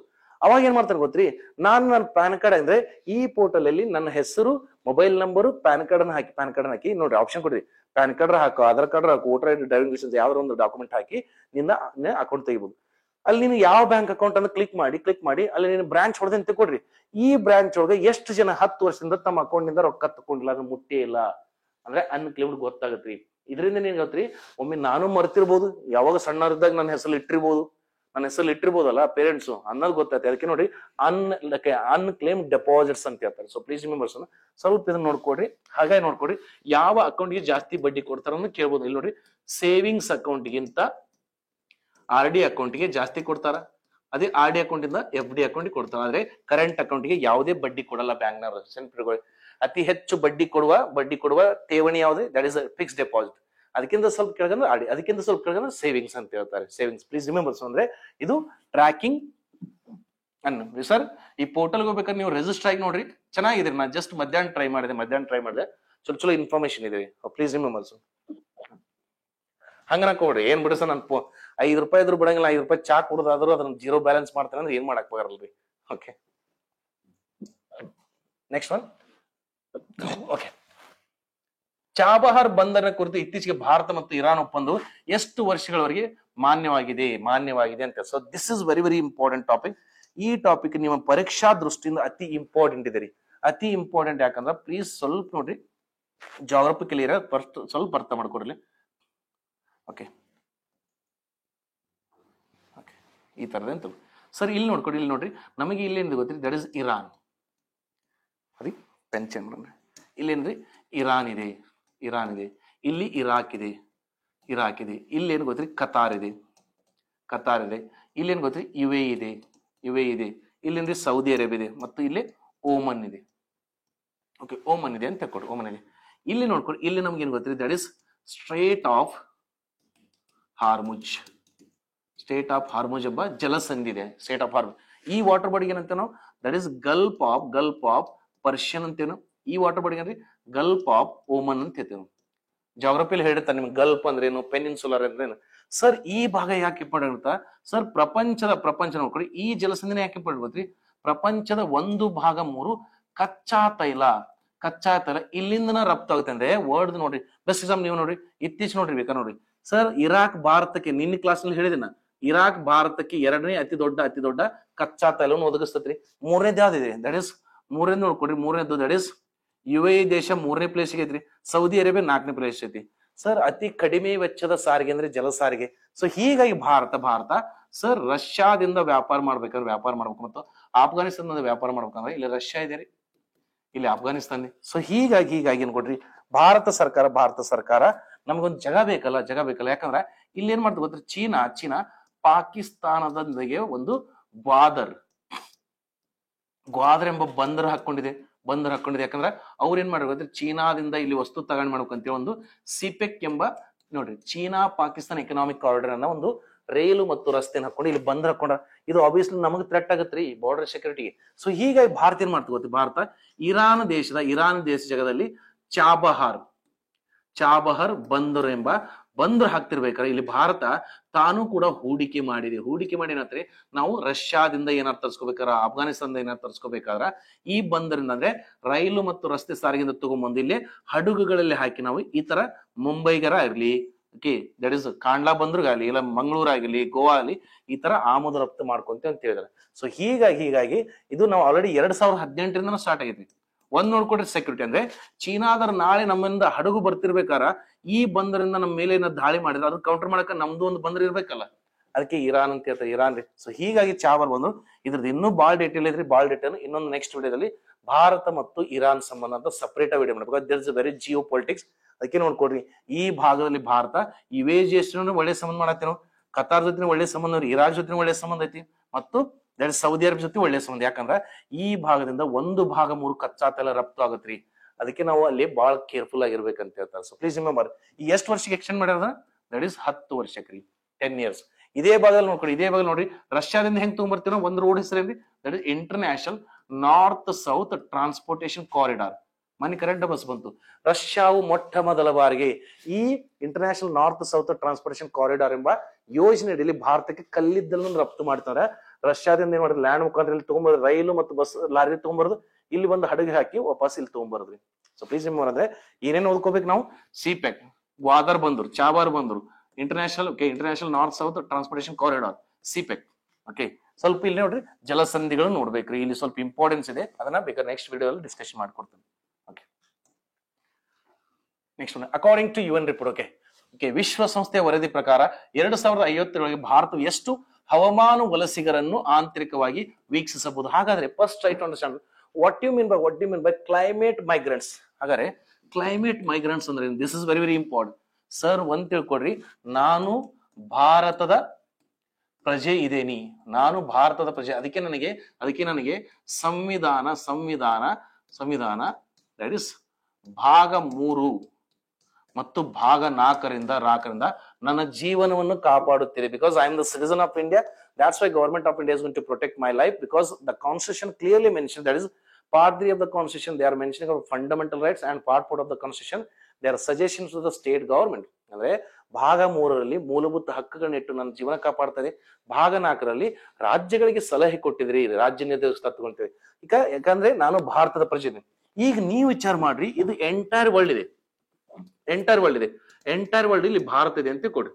ಸರ್ ಈ ಭಾಗದಲ್ಲಿ ನೋಡ್ರಿ ಯುದ್ಧಗಳು ನಡೀತಾವ್, ಯಾವ ಟೈಮ್ನಲ್ಲಿ ಯಾವ ದೇಶದ ಮೇಲೆ ಬಾಂಬ್ ಬೀಳ್ತದೆ, ಎಲ್ಲಿ ಬೀಳ್ತದೆ ಗೊತ್ತಾಗಲ್ಲ. ಅದೇ ಟೈಪ್ ಇಲ್ಲೊಂದು ಕೆಲವೊಂದಿಷ್ಟು ದೇಶದಲ್ಲಿ ಏನ್ ಗೊತ್ತ್ರಿ, ಹವಾಮಾನ ಬದಲಾವಣೆಯಿಂದ ಪ್ರಾಬ್ಲಮ್ ಬರ್ತಾರೆ. ಎಷ್ಟೋ ಕರಾವಳಿ ದೇಶಗಳು ನೀರಲ್ಲಿ ಮುಳುಗ್ತಾ ಇದಾವೆ. ಸೊ ಹೀಗಾಗಿ ಪ್ರತಿಯೊಂದು ದೇಶ ವಿಚಾರ ಮಾಡ್ತಲ್ಲ, ಬೇಕಾದ್ರೆ ನೀವೇ ಅಬ್ಸರ್ವ್ ಮಾಡ್ಕೊಡಿ. ಬೇಕಾದ್ರೆ ನೋಡ್ರಿ, ಉತ್ತರ ಕರ್ನಾಟಕದಲ್ಲಿ ಪ್ರಸ್ತುತವಾಗಿ ಅತಿ ಹೆಚ್ಚು ದಕ್ಷಿಣ ಕರ್ನಾಟಕದವರು ಬಂದು ವಾಸ ಮಾಡ್ತಾರೆ. ಬೇಕಾದ್ರೆ ನೀವು ಅಬ್ಸರ್ವ್ ಮಾಡಿ, ಕರ್ನಾಟಕ ನೋಡ್ರಿ, ಇದು ಕರ್ನಾಟಕ ಅಂತ ತಿಳ್ಕೊಡ್ರಿ. ಸರ್ ಉತ್ತರ ಕರ್ನಾಟಕ ಮತ್ತು ದಕ್ಷಿಣ ಕರ್ನಾಟಕ ಅಂತ ಹೇಳ್ತೀವಿ. ಸರ್ ಉತ್ತರ ಕರ್ನಾಟಕದ ಅತಿ ಹೆಚ್ಚು ಭಾಗದಲ್ಲಿ ದಕ್ಷಿಣ ಕರ್ನಾಟಕದವ್ರು ಬಂದು ವಾಸ ಮಾಡ್ತಾರೆ. ಅದ್ರಲ್ಲಿ ಯಾರು ಗೊತ್ತ್ರಿ ಸರ್, ಇವ್ರೇನು ಕೋಸ್ಟಲ್ ಇರೋರು, ಉಡುಪಿ, ಮಂಗಳೂರು, ಕಾರವಾರದವ್ರು ಬಂದು ಒಳಗೆ ವಾಸ ಮಾಡ್ತಾರೆ. ಯಾಕಂದ್ರೆ ಇನ್ನು 10-15 ವರ್ಷದಲ್ಲಿ ಸಮುದ್ರ ಮಟ್ಟ ಏರುವುದರಿಂದ ಕಾರವಾರ, ಮಂಗಳೂರು, ಉಡುಪಿ ಕೆಲವೊಂದಿಷ್ಟು ಭಾಗ ನೀರಲ್ಲಿ ಮುಳುಗಲಿದೆ. ಎದಕ್ಕ ಸಮುದ್ರ ಮಟ್ಟ ಏರ್ತದೆ? ಹವಾಮಾನ ಬದಲಾವಣೆ, ಕ್ಲೈಮೇಟ್ ಅಂದ್ರೆ ಹವಾಮಾನ ಬದಲಾವಣೆಯಿಂದ ಭೂಮಿ ಮೇಲಿರೋ ಮಂಜುಗಡ್ಡೆ ಕರಗಿ ಸಮುದ್ರ ಮಟ್ಟ ಏರ್ತಾ ಇದೆ. ಅದರಿಂದ ಭೂಭಾಗ ನೀರಲ್ಲಿ ಮುಳುಗ್ತಾ ಇರೋದ್ರಿಂದ ಇಲ್ಲಿ ಜನ ಸ್ವಲ್ಪ ಒಳಗೆ ಸೇಫ್ ಆಗ್ಲಿಕ್ಕೆ ಬರ್ತಾರೆ. ಸೊ ಸಡನ್ಲಿ ಎಲ್ಲಾ ಮುಗಿದ್ಮೇಲೆ ಬಂದ್ರೆ ಯಾರು ಕರ್ಕೊಂತಾರಿ? ಸೊ ಹೀಗ ಏನ್ ಹೇಳ್ತಾರ ಗೊತ್ತ್ರಿ, ಕ್ಲೈಮೇಟ್ ಮೈಗ್ರೆಂಟ್ಸ್ ಅಂದ್ರೆ ಹವಾಮಾನ ವಲಸಿಗರು ಅಂದ್ರೆ ಗೊತ್ತ್ರಿ, ಹವಾಮಾನ ಬದಲಾವಣೆಯಿಂದ ಯಾವ್ದಾದ್ರ ದೇಶದಲ್ಲಿ ಏನಾದ್ರೂ ಸಮಸ್ಯೆಗಳು ಉಂಟಾದಾಗ ಅವರು ಯಾವ್ದು ಸೇಫ್ ಇರ್ತದೆ ದೇಶ ಅಲ್ಲಿ ವಲಸೆ ಹೋಗ್ತಾರ. ಅಂದ್ರೆ 2050 ಒಳಗೆ ಭಾರತಕ್ಕೆ ಎಷ್ಟು ಜನ ಈ ತರ ವಲಸೆ ಬರ್ಬೋದು? ಇಲ್ಲಿ ನೋಡ್ರಿ, ಹವಾಮಾನ ಅಂತ ಬಂದಾಗ 2 ಟೈಪ್ಸ್ ಬರ್ತಾರೆ. ಹವಾಮಾನದಲ್ಲಿ 2 ಟೈಪ್ಸ್ ಬರ್ತವೆ. ಒಂದು ತಕ್ಷಣ ಮತ್ತು ಸೆಕೆಂಡ್ ಒನ್ ದೀರ್ಘಾವಧಿ ಕಾಲ. ತಕ್ಷಣ ಅಂದ್ರೆ ನೋಡ್ರಿ, ಸಡನ್ ನೋಡುವಲ್ಲಿ ಒಂದು ಅರ್ತ್ ಕ್ವೇಕ್ ಬಂತು, ಭೂಕಂಪ ಆತು, ಲ್ಯಾಂಡ್ ಸರಿ. ಒಂದ್ ಸೆಕೆಂಡ್ ಸರ್, ಹವಾಮಾನ ಅಂದ್ರೆ ಸರ್ ನಮ್ಮ ದೇಶದಲ್ಲಿ ನಾ ಇರೋ ಪ್ರದೇಶದಲ್ಲಿ ಪ್ರತಿ ಸಲ ಹವಾಮಾನ ಅಂದ್ರೆ ಹವಾಮಾನ ಬದಲಾವಣೆಯಿಂದ ಏನಾದ್ರೂ ತೊಂದರೆ ಆಗ್ತಿರ್ಬೇಕು ನೋಡ್ರಿ. ಒಂದು ನೋಡ್ರಿ ಶಾರ್ಟ್ ಅಂತ ಹೇಳ್ತಾರೆ. ಈಗ ಸಡನ್ ನೋಡ್ರಿ ಭೂಕಂಪ ಆತು, ಭೂ ಕುಸಿತ ಆಯ್ತು, ಲ್ಯಾಂಡ್ ಸ್ಲೈಡ್ ಆಯ್ತು, ಇಲ್ಲ ತನ್ನ ಅವಲಾಂಚೆ ಆಯ್ತು, ಇಲ್ಲ ತನ್ನ ಕ್ಲೌಡ್ ಬಸ್ಟ್ ಮೊನ್ನೆ ಆಗಿದೆ ನೋಡ್ರಿ, ಉತ್ತರಾಖಂಡದಲ್ಲಿ ಕ್ಲೌಡ್ ಬರ್ಸ್ಟ್ ಮೇಘ ಸ್ಫೋಟ ಅಂತೀವಿ. ಇದರಿಂದ ತಕ್ಷಣವಾಗಿ ಏನ್ ಗೊತ್ತ್ರಿ, ಅಲ್ಲಿ ನನ್ನ ಭೂಮಿ ಹಾಳಾದಾಗ ಏನ್ ಮಾಡ್ತಾನೆ ಗೊತ್ತ್ರಿ, ತಕ್ಷಣ ಯಾವ್ದಾದ್ರು ದೇಶಕ್ಕೆ ನಾನು ಹೇಳ್ತಾನೆ ಶರಣಾಗತಿ ಕೇಳ್ತಾನೆ, ನನಗೆ ವಲಸೆ ಬರ್ತಾನೆ, ಪ್ಲೀಸ್ ಕೊಡ್ರಿ, ನನ್ನ ಕಡೆ ಹಣ ಇದ್ರೆ ಆ ದೇಶ ಬಿಟ್ಬಿಟ್ಟಿರ್ತದೆ. ಇದು ನೋಡ್ರಿ ತಕ್ಷಣ. ಇನ್ನೊಂದೇನ್ ಗೊತ್ತ್ರಿ, ಲಾಂಗ್ ಟರ್ಮ್. ಲಾಂಗ್ ಟರ್ಮ್ ಅಂದ್ರೆ ಸರ್ ಹವಾಮಾನ ಬದಲಾವಣೆಯಿಂದ ಜಾಗತಿಕ ತಾಪಮಾನ ಹೆಚ್ಚುತ್ತಾ ಇದೆ. ಜಾಗತಿಕ ತಾಪಮಾನದಿಂದ ಮಂಜುಗಡ್ಡೆ ಕರಗಿ ಸಮುದ್ರ ಮಟ್ಟ ಏರ್ತಾ ಇದೆ. ಸಮುದ್ರ ಮಟ್ಟ ಏರದಿಂದ ಕರಾವಳಿ ಪ್ರದೇಶದಲ್ಲಿರೋ ಪ್ರದೇಶಗಳ ಭೂಮಿ ನೀರೊಳಗೆ ಮುಳುಗ್ತಾ ಇದೆ. ಅದಕ್ಕೆ ಏನ್ ಮಾಡ್ತಾರೆ ಗೊತ್ತಾ, ಇವ್ರು ಒಳಗಡೆ ಬರ್ತಾರ. ಅದೇ ಟೈಪ್ ನೋಡ್ರಿ, ಮಾಲ್ಡೀವ್ಸ್ ಇನ್ನು 15 ವರ್ಷದಲ್ಲಿ ಮುಳುಗ್ ಹೋಗ್ತೈತೆ ಅಂತ ಹೇಳ್ತಾರ. ಇಂಡೋನೇಷ್ಯಾ ತನ್ನ ರಾಜಧಾನಿಯನ್ನು ಜಕಾರ್ತದಿಂದ ನುಸಂತಾರಕ್ಕೆ ವರ್ಗಾವಣೆ ಮಾಡಿ ಬಯಸಂಗ್ ಓಷನ್ ಲೆವೆಲ್ ಹೆಚ್ಚಿಗೆ ಆಗಿ ಜಕಾರ್ತ್ ಮುಚ್ಚೋಗುತ್ತಂತೆ. ಇಲ್ಲಿರೋ ಜನ ಏನ್ ಮಾಡ್ತಾರೆ, ರೊಕ್ಕ ಇದ್ರೆ ಏನ್ ಮಾಡ್ತಾರ, ಇರೋಬರ ಆಸ್ತಿ ಎಲ್ಲ ಮಾರಿಕೊಂಡು ಯಾವ್ದು ಸೇಫ್ ಇರುತ್ತಲ್ಲ ಇಂಡಿಯಾ, ಯಾವ್ದು ದೇಶ ಸೇಫ್ ಇರುತ್ತಲ್ಲ ಆ ದೇಶಕ್ಕೆ ಹೋಗ್ಬೇಕಲ್ಲ. ನೋಡ್ರಿ ಸರ್, ನಮ್ಮ ದೇಶದಲ್ಲಿ ನಮ್ಮ ಆಂತರಿಕವಾಗಿ ನಮ್ಮಲ್ಲಿ ಎಷ್ಟೇ ಸಮಸ್ಯೆಗಳಿದ್ರು ಕೂಡ ನಾವು ದೇಶದಲ್ಲಿ ಏಕತೆ ಇದ್ದೇ ಇದೆ. Yes, we have some difference in our society or our country, but still we are living as a one nation, that is a great India.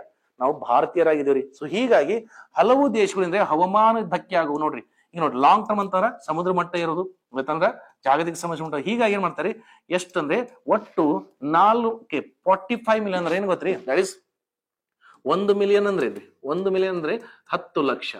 1 million ಅಂದ್ರೆ 10 ಲಕ್ಷ. 1 ಮಿಲಿಯನ್ 10 ಲಕ್ಷ. 10 ಲಕ್ಷ ಈಗ ಏನ್ ಹೇಳ್ತಾರ, 45 ಮಿಲಿಯನ್ ಅಂತ ಹೇಳ್ತಾನೆ. 45 ಮಿಲಿಯನ್ ಅಂತ ಹೇಳ್ತಾನೆ ಅಂದ್ರೆ ಯು ಕ್ಯಾನ್ ಇಮ್ಯಾಜಿನ್ ಅಂದ್ರೆ 4.5 ಕೋಟಿ ವಿದೇಶಿಗಳನ್ನ ಬೇರೆ ಬೇರೆ ದೇಶಗಳು ಭಾರತಕ್ಕೆ ಬರಬಹುದು. ಯಾವಾಗ 2050 ಅನ್ನೋದ್ರೊಳಗೆ. ಎದಕ್ಕ ಅಂದ್ರೆ ಹವಾಮಾನ ಬದಲಾವಣೆಯಿಂದ ಅವ್ರ ದೇಶದಲ್ಲಿ ನಾರ್ಮಲ್ ಆಗಿ ಅಂದ್ರೆ ಕ್ಷಣಿಕವಾಗಿ ಅಥವಾ ಲಾಂಗ್ ಟರ್ಮ್ ಎಫೆಕ್ಟ್ ಆಗೋ ಭಯ ಇದ್ದಾಗ ಅವ್ರು ಏನ್ ಮಾಡ್ತಾರ, ಸ್ಲೋಲಿ ಇಂಡಿಯಾಕ್ಕೆ ಏನ್ ಮಾಡ್ತಾರ, ಹೂಡಿಕೆ ಮಾಡ್ತೀವಿ ಅಂತ ಬರಬಹುದು. ಹೂಡಿಕೆ ಮಾಡ್ತೀವಿ ಅಂತ ಬಂದ್ ಏನ್ ಮಾಡ್ತಾರೆ ಗೊತ್ತ್ರಿ, ಇಲ್ಲೇ ರೆಸಿಡೆಂಟ್ ಅಂದ್ರೆ ಸಿಟಿಜನ್ಶಿಪ್ ತಗೋಬಹುದು. ಇಲ್ಲತ್ತಂದ್ರೆ ಯಾವ್ದೊಂದು ವ್ಯವಹಾರ ಮಾಡ್ತೀವಿ ಅಂತ ಬರ್ತಾರ, ಅವಾಗ ಸರ್ಕಾರನ ಮೆಚ್ಚಿಸಿ ಸರ್ಕಾರದ ಮುಂದೆ ಒಳ್ಳೆ ತಂದು ತೋರಿಸಿದಾಗ ಸರ್ಕಾರ ನಾವು ನಿಮ್ಗೆ ಸಿಟಿಜನ್ಶಿಪ್ ಕೊಟ್ಬಿಡ್ತಪ್ಪ, ಇಲ್ಲೇ ಇದ್ ಬಿಡು ಅಂತ ಹೇಳಿದಾಗ ಆ ತರ ತಗೋದಂದ್ರೆ ಟೋಟಲಿ 45 ಮಿಲಿಯನ್ ಜನ ಬರುವ ಸಾಧ್ಯತೆ ಇದೆ. ಯಾವ್ದು 2050 ಒಳಗೆ ಅಂತ ಹೇಳ್ತಾರೆ. So please remember one. Next ನೋಡಿ, forex exchange reserve touched recording high ಅಂತ ಹೇಳ್ತಾರೆ. ಅಂದ್ರೆ because I said last class only. ನೋಡ್ರಿ ಈಗ ನೋಡ್ರಿ, ಭಾರತ ಬೇರೆ ಬೇರೆ ದೇಶಗಳಿಂದ ಏನಾದ್ರೂ ವಸ್ತು ಆಮದು ಮಾಡಿಕೊಳ್ತಿದ್ದಾರೆ. ಆ ದೇಶ ತನ್ನದೇ ಆದ ಕರೆನ್ಸಿಯಲ್ಲಿ ಪೇಮೆಂಟ್ ಮಾಡ್ರಿ ಅಂತ ಹೇಳ್ಬಿಡ್ತೈತಿ. ಈಗ ನೋಡ್ರಿ, best example, I take example. ಈಗ ನೋಡ್ರಿ ರಷ್ಯಾ ಇದೆ, ಇಲ್ಲಿ ಭಾರತ ಇದೆ. ಭಾರತವು ರಷ್ಯಾದಿಂದ ಕಚ್ಚಾ ತೈಲವನ್ನು ಆಮದು ಮಾಡ್ಕೋಬೇಕಾದ್ರೆ ರಷ್ಯಾ ಹೇಳ್ತಾರೆ ನನಗೆ ಪೇಮೆಂಟ್ ರುಬೆಲ್ ಅಲ್ಲಿ ಕೊಡು ಅಂತ ಹೇಳ್ತಾರೆ. ಅಂದ್ರೆ ರಷ್ಯನ್ ಕರೆನ್ಸಿಗೆ ರುಬೆಲ್ ಅಂತ ಹೇಳ್ತಾರೆ. ಈಗ ಭಾರತದ ಕಡೆ ರಷ್ಯಾದ ಹಣ ಇಲ್ಲ ಅಂದ್ರೆ ಒಂದು ರಷ್ಯಾದ ವಸ್ತು ಕೊಡಂಗಿಲ್ಲ, ಇಲ್ಲ ರಷ್ಯಾದ ಜಾಸ್ತಿ ಬೆಲೆ ಹೇಳ್ಬಿಡ್ತಾರೆ. ಅದಕ್ಕೆ ನಾನು ಏನ್ ಮಾಡ್ತೇನೆ ಗೊತ್ತಿ, ನಾನು ಮಾಡ್ತೀನಿ, ಬೇರೆ ಬೇರೆ ದೇಶಗಳ ಹಣವನ್ನು ನಮ್ಮಲ್ಲಿ ಇಟ್ಕೊಂತೀನಿ. ಯಾವ್ಯಾವ ದೇಶದ ಇಟ್ಕೊಂತಾನ, ಯಾವ ದೇಶದ ಜೊತೆಗೆ ನಾವು ವ್ಯಾಪಾರ ಮಾಡಂದ್ರ ಆಮದು ಮಾಡ್ಕೋಬೇಕಂತಲ್ಲ ಆ ದೇಶದ ಕರೆನ್ಸಿನ ಇಟ್ಕೊಂತೀವಿ. ಅದಕ್ಕೆ ನಾವು ಫಾರೆಕ್ಸ್ ರಿಸರ್ವ್ ಅಂತ ಅಂದ್ರೆ ವಿದೇಶಿ ಹಣದ ಭಂಡಾರವನ್ನು we call forex reserve. So ಹೀಗೆ ನೋಡ್ಕೊಂಡ್ರೆ, ಹೀಗಾಗಿ ಪ್ರಸ್ತುತ ಭಾರತ ನೋಡ್ರಿ ಅತಿ ಹೆಚ್ಚು ಅಂದ್ರೆ ಭಾರತದ ಎಷ್ಟಾಗೈತ್ರಿ, ದಟ್ ಇಸ್ 670 ಬಿಲಿಯನ್ ಅಂತ ಹೇಳ್ತಾರೆ. ಹಾಗಾದ್ರೆ ಪ್ರಪಂಚದಲ್ಲಿ ಅತಿ ಹೆಚ್ಚು ಫಾರೆಕ್ಸ್ ವಿದೇಶಿ ಹಣವನ್ನು ಇಟ್ಟುಕೊಂಡ ದೇಶ ಯಾವುದು? ಏನೋ ಕಮೆಂಟ್ ಮಾಡ್ತೀರೇನ್ರಿ? ಪ್ರಪಂಚದಲ್ಲಿ ಅತಿ ಹೆಚ್ಚು ಇನ್ನೊಂದು ದೇಶಗಳ ಹಣವನ್ನು ಇಟ್ಟುಕೊಂಡ ದೇಶ ಯಾವುದು? ಯಾರು ಮೆಸೇಜ್ ಮಾಡ್ತೀರಾ? Can anyone comment? ಯಾರು ಕಮೆಂಟ್ ಮಾಡ್ತೀರೇನ್ರಿ? ಓಕೆ, ದೆನ್ ಮತ್ತೆ ಯಾರದ್ರಿ? ಯಾರು ಕಮೆಂಟ್ ಮಾಡ್ಬೋದಾ? ನೋಡ್ರಿ, ಪ್ರಪಂಚದಲ್ಲಿ ಅತಿ ಹೆಚ್ಚು ವಿದೇಶ ಹಣ ಇಟ್ಕೊಂಡ್ರೆ ಫಸ್ಟ್ ಯಾರು ಬರ್ತಾರ? ಚೀನಾ ರೀ. ಅದಕ್ಕೆ ಚೀನಾ ಬಹಳ ಸ್ಮಾರ್ಟ್ ಇದೆ ಅಂತ ಹೇಳ್ತಾರ ಗೊತ್ತ್ರಿ. ಯಾಕಂದ್ರೆ ಅವರು ಬೇರೆ ಬೇರೆ ದೇಶಗಳಿಗೆ ತಮ್ಮ ವಸ್ತು ಕೊಟ್ಟು ಅವ್ರವ್ರ ಹಣನ ಇಸ್ಕೊಂಡ್ಬಿಟ್ಟಾರೆ. ನಾಳೆ ಅವ್ರ ಕಡೆ ಏನಾರು ಬೇಕಂದ್ರೆ ಈಜಿಲಿ ತಗೋ, ನಿಮ್ಮ ಹಣನ ತಗೋ ನನಗೆ ಕೊಡು ಅಂತ ಹೇಳ್ತಾರೆ. ಸೆಕೆಂಡ್ ಪ್ಲೇಸ್ ಯಾರು ಬರ್ತಾರ? ಫಸ್ಟ್ ಪ್ಲೇಸ್ ಏನ್ ಗೊತ್ತಿ? ಚೀನಾ. ಸೆಕೆಂಡ್ ಪ್ಲೇಸ್ ಯಾವ್ದ್ರಿ? ಜಪಾನ್. ಥರ್ಡ್ ಪ್ಲೇಸ್ ಏನ್ ಗೊತ್ತ್ರಿ? That is Switzerland. Fourth place ಯಾರು ಬರ್ತಾರ? ಭಾರತ ರೀ. ಅಂದ್ರೆ ಬೇರೆ ಬೇರೆ ದೇಶದ ಹಣವನ್ನು ಇಟ್ಕೊಳ್ಳೋದಕ್ಕೆ ನಾನು ಫಾರೆಕ್ಸ್ ರಿಸರ್ವ್ ಅಂತ. ಅದು ಯಾಕೆ ಇಟ್ಕೊಂತೀವಿ ನಾವು? ಮುಂದೆ ಅವರ ದೇಶದಿಂದ ಏನಾದ್ರು ವ್ಯಾಪಾರ ಮಾಡ್ಬೇಕಾರ ಈಸಿಲಿ ಕೊಟ್ಟು ತಗೋಬಹುದು. ಇಲ್ಲ ತಂದ್ರೆ ಅವರು ತಮ್ಮ ರೇಟ್ ನ ಹೆಚ್ಚಿಗೆ ಮಾಡ್ತಾರೆ. ಸೊ ಪ್ಲೀಸ್ ಇದಕ್ಕೆ ಸರಿಯಾದ ಉತ್ತರ C is the right answer. ನೋಡೋಣ ಬೇಕಾದ್ರೆ ಇದ್ರ ಬಗ್ಗೆ ಡೀಟೇಲ್ ಮಾತಾಡ್ರಿ. ಮತ್ತೆ ಓಕೆ, DRD ನೋಡ್ಕೊಳ್ಳಿ. DRD ಆಕ್ಚುಲಿ ನೋಡ್ಕೊಳ್ಳಿ, ದುರ್ಜಲ್ ರೀ, ದಟ್ ಇಸ್ ದುರ್ಗಾ. ದುರ್ಗ ಅಂದ್ರೆ ಈಗ ನೋಡ್ರಿ, ಭಾರತದ ಮೇಲೆ ಯಾರಾದ್ರೂ ಡ್ರೋನ್ ತಗೊಂಡ್ಬಂದು ಏನಾದ್ರು ದಾಳಿ ಮಾಡ್ತಿರ್ಬೇಕಾದ್ರೆ ಇದು ಲೇಸರ್ ರೇ ಬಿಟ್ಟುಕೊಂಡು ಡೆಸ್ಟ್ರಾಯ್ ಮಾಡ್ತಾರೆ. ಅದಕ್ಕೆ ನಾವು ದುರ್ಗಾ 1 ಅಂತ ಹೇಳ್ತಾರೆ. ಅಂದ್ರೆ DRDO ಹೊಸದಾಗಿ ಅಭಿವೃದ್ಧಿಪಡಿಸಿದ ಲೇಸರ್ ಆಯುಧ ಹೆಸರು ದುರ್ಗಾ 1 ಅಂತಿದ್ದಾರೆ. ಅಂದ್ರೆ ಭಾರತದ ಮೇಲೆ ಯಾರಾದ್ರೂ ಶತ್ರುಗಳು ಡ್ರೋನ್ಗಳ ಮುಖಾಂತರ ಸಣ್ಣ ಸಣ್ಣ ಕ್ಷಿಪಣಿಗಳ ಮುಖಾಂತರ ದಾಳಿ ಮಾಡ್ಲಿಕ್ಕೆ ಬರ್ತಿರ್ಬೇಕಾದ್ರೆ ಇದು ಲೇಸರ್ ಲೇ ಬಿಟ್ಟು ಏನ್ ಮಾಡ್ತಾರೆ, ಅವನು ಬ್ಲಾಸ್ಟ್ ಮಾಡ್ತೈತೆ ಅಂತ ಹೇಳಿ ಅದಕ್ಕೆ ದುರ್ಗಾ ಅಂತ ಹೇಳ್ತಾರೆ. ಬಿಕಾಸ್ ಮಿಸೈಲ್ಸ್ ಮೇಲೆ ಅಂದ್ರೆ ಮಿಸೈಲ್ಸ್ ಆಗಿರ್ಬೋದು, ಯುದ್ಧ ಸಾಮಗ್ರಿಗಳ ಮೇಲೆ ಸಪರೇಟ್ ವಿಡಿಯೋ ಮಾಡೋಣ. Please remember some. Next one, China recently banned export of. ಅಂದ್ರೆ ಚೀನಾ ಇತ್ತೀಚೆಗೆ ಅವರ ದೇಶದಿಂದ ಯಾವ ವಸ್ತುಗಳನ್ನು ರಫ್ತು ಮಾಡೋದನ್ನ ನಿಷೇಧ ಮಾಡಿದ್ರಿ, ದಟ್ ಇಸ್ ರೇರ್ ಎಲಿಮೆಂಟ್ಸ್. ಒಂದ್ ತಿಳ್ಕೊಟ್ರೆ ಅದಕ್ಕೆ ಹೇಳ್ತಾನೆ, ಯಾವ ದೇಶದಲ್ಲಿ ವಿಜ್ಞಾನಿಗಳಿಗೆ ಗೌರವವನ್ನು ನೀಡುತ್ತಾರೋ ಆ ದೇಶ ಯಾವಾಗಲೂ ಅಭಿವೃದ್ಧಿಯಲ್ಲಿ ಮುಂದಿರುತ್ತೆ. ಆದರೆ ಯಾವ ದೇಶದಲ್ಲಿ ರಾಜಕಾರಣಿಗಳಿಗೆ, ಸೆಲೆಬ್ರಿಟೀಸ್ಗೆ, ಕ್ರಿಕೆಟ್ಗರಿಗೆ ಬೆಲೆ ಕೊಡ್ತಾರೆ ಆ ದೇಶ ಒಳಗಿಂದೊಳಗೆ ಅಭಿವೃದ್ಧಿಯಲ್ಲಿ ಹಿಂದೆ ಹೋಗ್ತಿರುತ್ತೆ. ಅದು ನಮ್ಗೆ ಗೊತ್ತಾಗಲ್ಲ ಅಷ್ಟೇ. ಸುಮ್ಮನೆ ಸೋಷಿಯಲ್ ಮೀಡಿಯಾ ನೋಡ್ಕೊಂಡು ನಮ್ದು ಹಂಗೋಗುತ್ತೆ ಹಿಂಗೋಗುತ್ತೆ ಅನ್ನೋದಲ್ರಿ ಸರ್. ನಮ್ಮ ದೇಶ ಮುಂದಿನ ದಿನಗಳಲ್ಲಿ ಅಭಿವೃದ್ಧಿ ಹೊಂದಬೇಕು ಮತ್ತು ಬಲಿಷ್ಠವಾಗಬೇಕಂದ್ರೆ ನಮ್ಮ ದೇಶದಲ್ಲಿರುವ ವಿಜ್ಞಾನಿಗಳಿಗೆ ನಾವು ಗೌರವ ಕೊಡ್ಲೇಬೇಕ್ರಿ sir. Rare earth elements total ನೋಡ್ರಿ 17 ಎಲಿಮೆಂಟ್ಸ್ ಗೆ ರೇರ್ ಅರ್ತ್ ಅಂತ, ಅದಕ್ಕೆ 57 to 70 ಅಂದ್ರೆ ನಮ್ಮ ಪಿರಿಯಾಡಿಕ್ ಟೇಬಲ್ ಇದೆಯಲ್ಲ, ಪಿರಿಯಾಡಿಕ್ ಟೇಬಲ್ ಅಟೋಮಿಕ್ ನಂಬರ್ 57ರಿಂದ 71 ತನಕ ಏನದಲ್ಲ. ಓಕೆ, ರೇರ್ ಎಲಿಮೆಂಟ್ಸ್ ಅದರಿಂದ ಏನ್ ಗೊತ್ತಿರಿ, ದಟ್ ಇಸ್ ಎಲೆಕ್ಟ್ರಾನಿಕ್ ವಸ್ತುಗಳು. ಈಗ ನೋಡ್ರಿ ಸೋಲಾರ್ ಪ್ಯಾನಲ್ ಅಂತೀರಿ, ನೀವೆಲ್ಲ ಮಾಡ್ಬೇಕಂದ್ರ ಒಂದಿಷ್ಟು ರೇರ್ ಮೆಟಲ್ಸ್ ಬೇಕಲ್ಲ, ಯುರೇನಿಯಂ ಅಂತೀರಿ ಎಲ್ಲ ಅಂತೀರಿ. ಸೊ ಹೀಗಾಗಿ 57ರಿಂದ 71 ಎಲಿಮೆಂಟ್ಸ್ ಗೆ ರೇರ್ ಎಲಿಮೆಂಟ್. ಈಗ ಚೀನಾ ಏನಂತಾರೆ, ಇವನ್ನ ನಮ್ಮ ದೇಶದಿಂದ ಯಾರು ರಫ್ತು ಮಾಡಂಗಿಲ್ಲ ಅಂತ. ಯಾಕಂದ್ರ ನಾಳೆ ಆ ವಸ್ತು ಏನಾದ್ರು ಅಂದ್ರೆ ಆ ಧಾತು ನಮಗೆ ಏನಾದ್ರು ವಸ್ತು ರೆಡಿ ಮಾಡ್ಬೇಕಂದ್ರ ಚೀನಾ ಅದ್ರ ಮೇಲೆ ಜಾಸ್ತಿ ರೊಕ್ಕ ಇಸ್ಕೋಬಹುದಲ್ಲ. ಅಂದ್ರೆ ಅದಕ್ಕೆ ಚೀನಾ ಏನ್ ಹೇಳ್ತೀರಿ, ಈ 17 ವಸ್ತುಗಳನ್ನ ನಮ್ಮ ದೇಶದಿಂದ ರಫ್ತು ಯಾವ ಕಂಪ್ನಿನೂ ಮಾಡಂಗಿಲ್ಲ. ಯಾಕಂದ್ರೆ ಈ ಖನಿಜಗಳನ್ನ ನಾವು ಭವಿಷ್ಯದ ಚೀನಾಕ್ಕೆ ಇಟ್ಕೊಂಡ್ಲ ಅಂತ ಹೇಳ್ತಂದ್ರೆ that is rare element. That is 17 ಇದಾವ್ರಿ, ಎಲ್ಲವೂ ಬೇಡ, ಜಸ್ಟ್ ಅಟೋಮಿಕ್ ನಂಬರ್ 57ರಿಂದ 71 ರೀ. So please remember. Next one, okay, just okay. Sometimes themes ಮೇಲೆ ಕೇಳ್ತಾನೆ, ಥೀಮ್ಸ್ ಮೇಲೆ ಅಂದ್ರೆ ಅಂತಾರಾಷ್ಟ್ರೀಯ ದಿನಗಳು ಮತ್ತು ವಿಶ್ವ ದಿನಗಳ ಮೇಲೆ ಕೇಳ್ತಾನೆ. ಇದ್ರ ಬಗ್ಗೆ ಒಂದು ಸಪರೇಟ್ ವಿಡಿಯೋ ಮಾಡ್ತೀನಿ. ಅಂತಾರಾಷ್ಟ್ರೀಯ ದಿನಗಳಿಗೆ ಮತ್ತು ವಿಶ್ವ ದಿನಗಳು, what is the main difference between international days and world days ಗೆ ಡಿಫರೆನ್ಸ್. ಸೊ ಇದಕ್ಕೆ ಸರಿಯಾದ ಉತ್ತರ C is the right answer. Okay, next one. Okay, as per ಏನ್ ಗೊತ್ತ್ರಿ ಇದು sir, this current affairs is very important sir. ಈ current affairs ನಿಮ್ಮ ಪರೀಕ್ಷೆಗೆ ಬಹಳ ಅಂದ್ರೆ ಬಹಳ ಇಂಪಾರ್ಟೆಂಟ್ ರೀ. ಯಾಕೆ ನೋಡಿ, ಇತ್ತೀಚೆಗೆ ನೋಡಿ ಇಂಟರ್ನ್ಯಾಷನಲ್ ಎನರ್ಜಿ ಏಜೆನ್ಸಿ ಎಂಬ ಸಂಸ್ಥೆಯು 2020 ಭಾರತವು ಯಾವ ದೇಶವನ್ನು ಹಿಂದಿಕ್ಕಿ 3ನೇ ಅತಿ ದೊಡ್ಡ ಸೌರಶಕ್ತಿ ಉತ್ಪಾದಕ ರಾಷ್ಟ್ರವಾಗಿದೆ. ಇದಕ್ಕೆ ಸರಿಯಾದ ಆನ್ಸರ್ ನೋಡಿ, ಆಸ್ ಪರ್ ದಿಸ್ ಫಸ್ಟ್ ಯಾವ್ದೇನಂದ್ರೆ ಸೌರಶಕ್ತಿಯಿಂದ ವಿದ್ಯುತ್ ಶಕ್ತಿಯನ್ನು ಪರಿವರ್ತನೆ ಬೇರೆ ಶಕ್ತಿ ಮಾಡೋಕೆ ಅಂತಾರೆ ನಾವು ಸೌರಶಕ್ತಿ ರೀ. ಅರೆ ಫಸ್ಟ್ ಯಾರಿದ್ದಾರೆ, ಚೀನಾದರು. ಸೆಕೆಂಡ್ ಯಾರಿದ್ದಾರೆ, ಅಮೇರಿಕಾ. ಥರ್ಡ್ ಪ್ಲೇಸ್ಗೆ ಯಾರು, ಜಪಾನ್. 4th ಪ್ಲೇಸ್ ಯಾರು, ಭಾರತ. ಈ ಕ್ವಶನ್ ಏನ್ ಕೇಳೋಣ, what is the question sir? 2025 Bharat ಯಾವ ದೇಶವನ್ನು ಹಿಂದಿಕ್ಕಿ 3ನೇ ಅತಿ ದೊಡ್ಡ ಸೌರಶಕ್ತಿ ಉತ್ಪಾದನೆ ರಾಷ್ಟ್ರವತಿ ಅಂದ್ರೆ ಸರ್, ಭಾರತ ಜಪಾನ್ ಅನ್ನು ಹಿಂದಿಕ್ಕಿ ಈಗ 3ನೇ ಸ್ಥಾನಕ್ಕೆ ಬಂದಿದ್ರೆ, ಭಾರತ ಜಪಾನ್ ದೇಶವನ್ನು ಹಿಂದಿಕ್ಕಿ 3ನೇ ಸ್ಥಾನ ಬಂದಿದೆ ಸರ್. ಇದು ಇಂಪಾರ್ಟೆಂಟ್ ಕರೆಂಟ್ ಅಫೇರ್ಸ್ ಇಂದ ಇದಕ್ಕೆ ಡೆಡಿಕೇಟೆಡ್ ಆಗಿ ಒಂದು 30 ಮಿನಿಟ್ಸ್ ಆದ್ರೂ ವಿಡಿಯೋ ನಾನು ನೆಕ್ಸ್ಟ್ ಮಾಡ್ತೇನೆ ರೀ. ಸೋಲಾರ್ ಎನರ್ಜಿ ಮೇಲೆ 30 ಮಿನಿಟ್ಸ್ ಆದ್ರೆ ಡೆಡಿಕೇಟೆಡ್ ವಿಡಿಯೋ ಮಾಡಿ ನಿಮ್ಗೆ ಸೋಲಾರ್ ಎನರ್ಜಿ ಮೇಲೆ ಮಾಡ್ತೇನೆ. ಸೊ ಪ್ಲೀಸ್ ರಿಮೆಂಬರ್ ಸನ್. ಅದಕ್ಕೆ ನೋಡ್ಕೊಡ್ರಿ, ನಿಮ್ಮ ಕಮೆಂಟ್ ಬಾಕ್ಸ್ ಅಲ್ಲಿ always V welcome your comments. ನೀವು ಏನೇ ಇದ್ರು ನೀವು ಕಮೆಂಟ್ಸ್ ಹಾಕ್ರಿ, ಡೆಫಿನೆಟ್ ನಾವು ಮಾಡ್ಕೊಡ್ತೀವಿ. ಪ್ಲೀಸ್ ಟಾಪಿಕ್ಸ್ ನ ಕರೆಕ್ಟ್ ಆಗಿ ಅರ್ಥ ಮಾಡ್ಕೊಡ್ರಿ. ಸ್ಟಾಟಿಕ್ ಕರೆಂಟ್ ಅಫೇರ್ಸ್ ನ ಲಾಸ್ಟ್ ಓದಿದ್ದೇ ಇರ್ತದೆ, ಬಟ್ ಈಗ ಸಬ್ಜೆಕ್ಟ್ ಮೇಲೆ ಫೋಕಸ್ ಮಾಡ್ರಿ. ಓಕೆ, ಐ ಹೋಪ್ ಈ ವಿಡಿಯೋ ನಿಮ್ಗೆ ಏನೋ ಲೈಕ್ ಆಯ್ದ್ರ ಪ್ಲೀಸ್ ಕಮೆಂಟ್ ಮಾಡ್ರಿ, ನಿಮ್ ಫ್ರೆಂಡ್ಸ್ಗೂ ಶೇರ್ ಮಾಡ್ರಿ.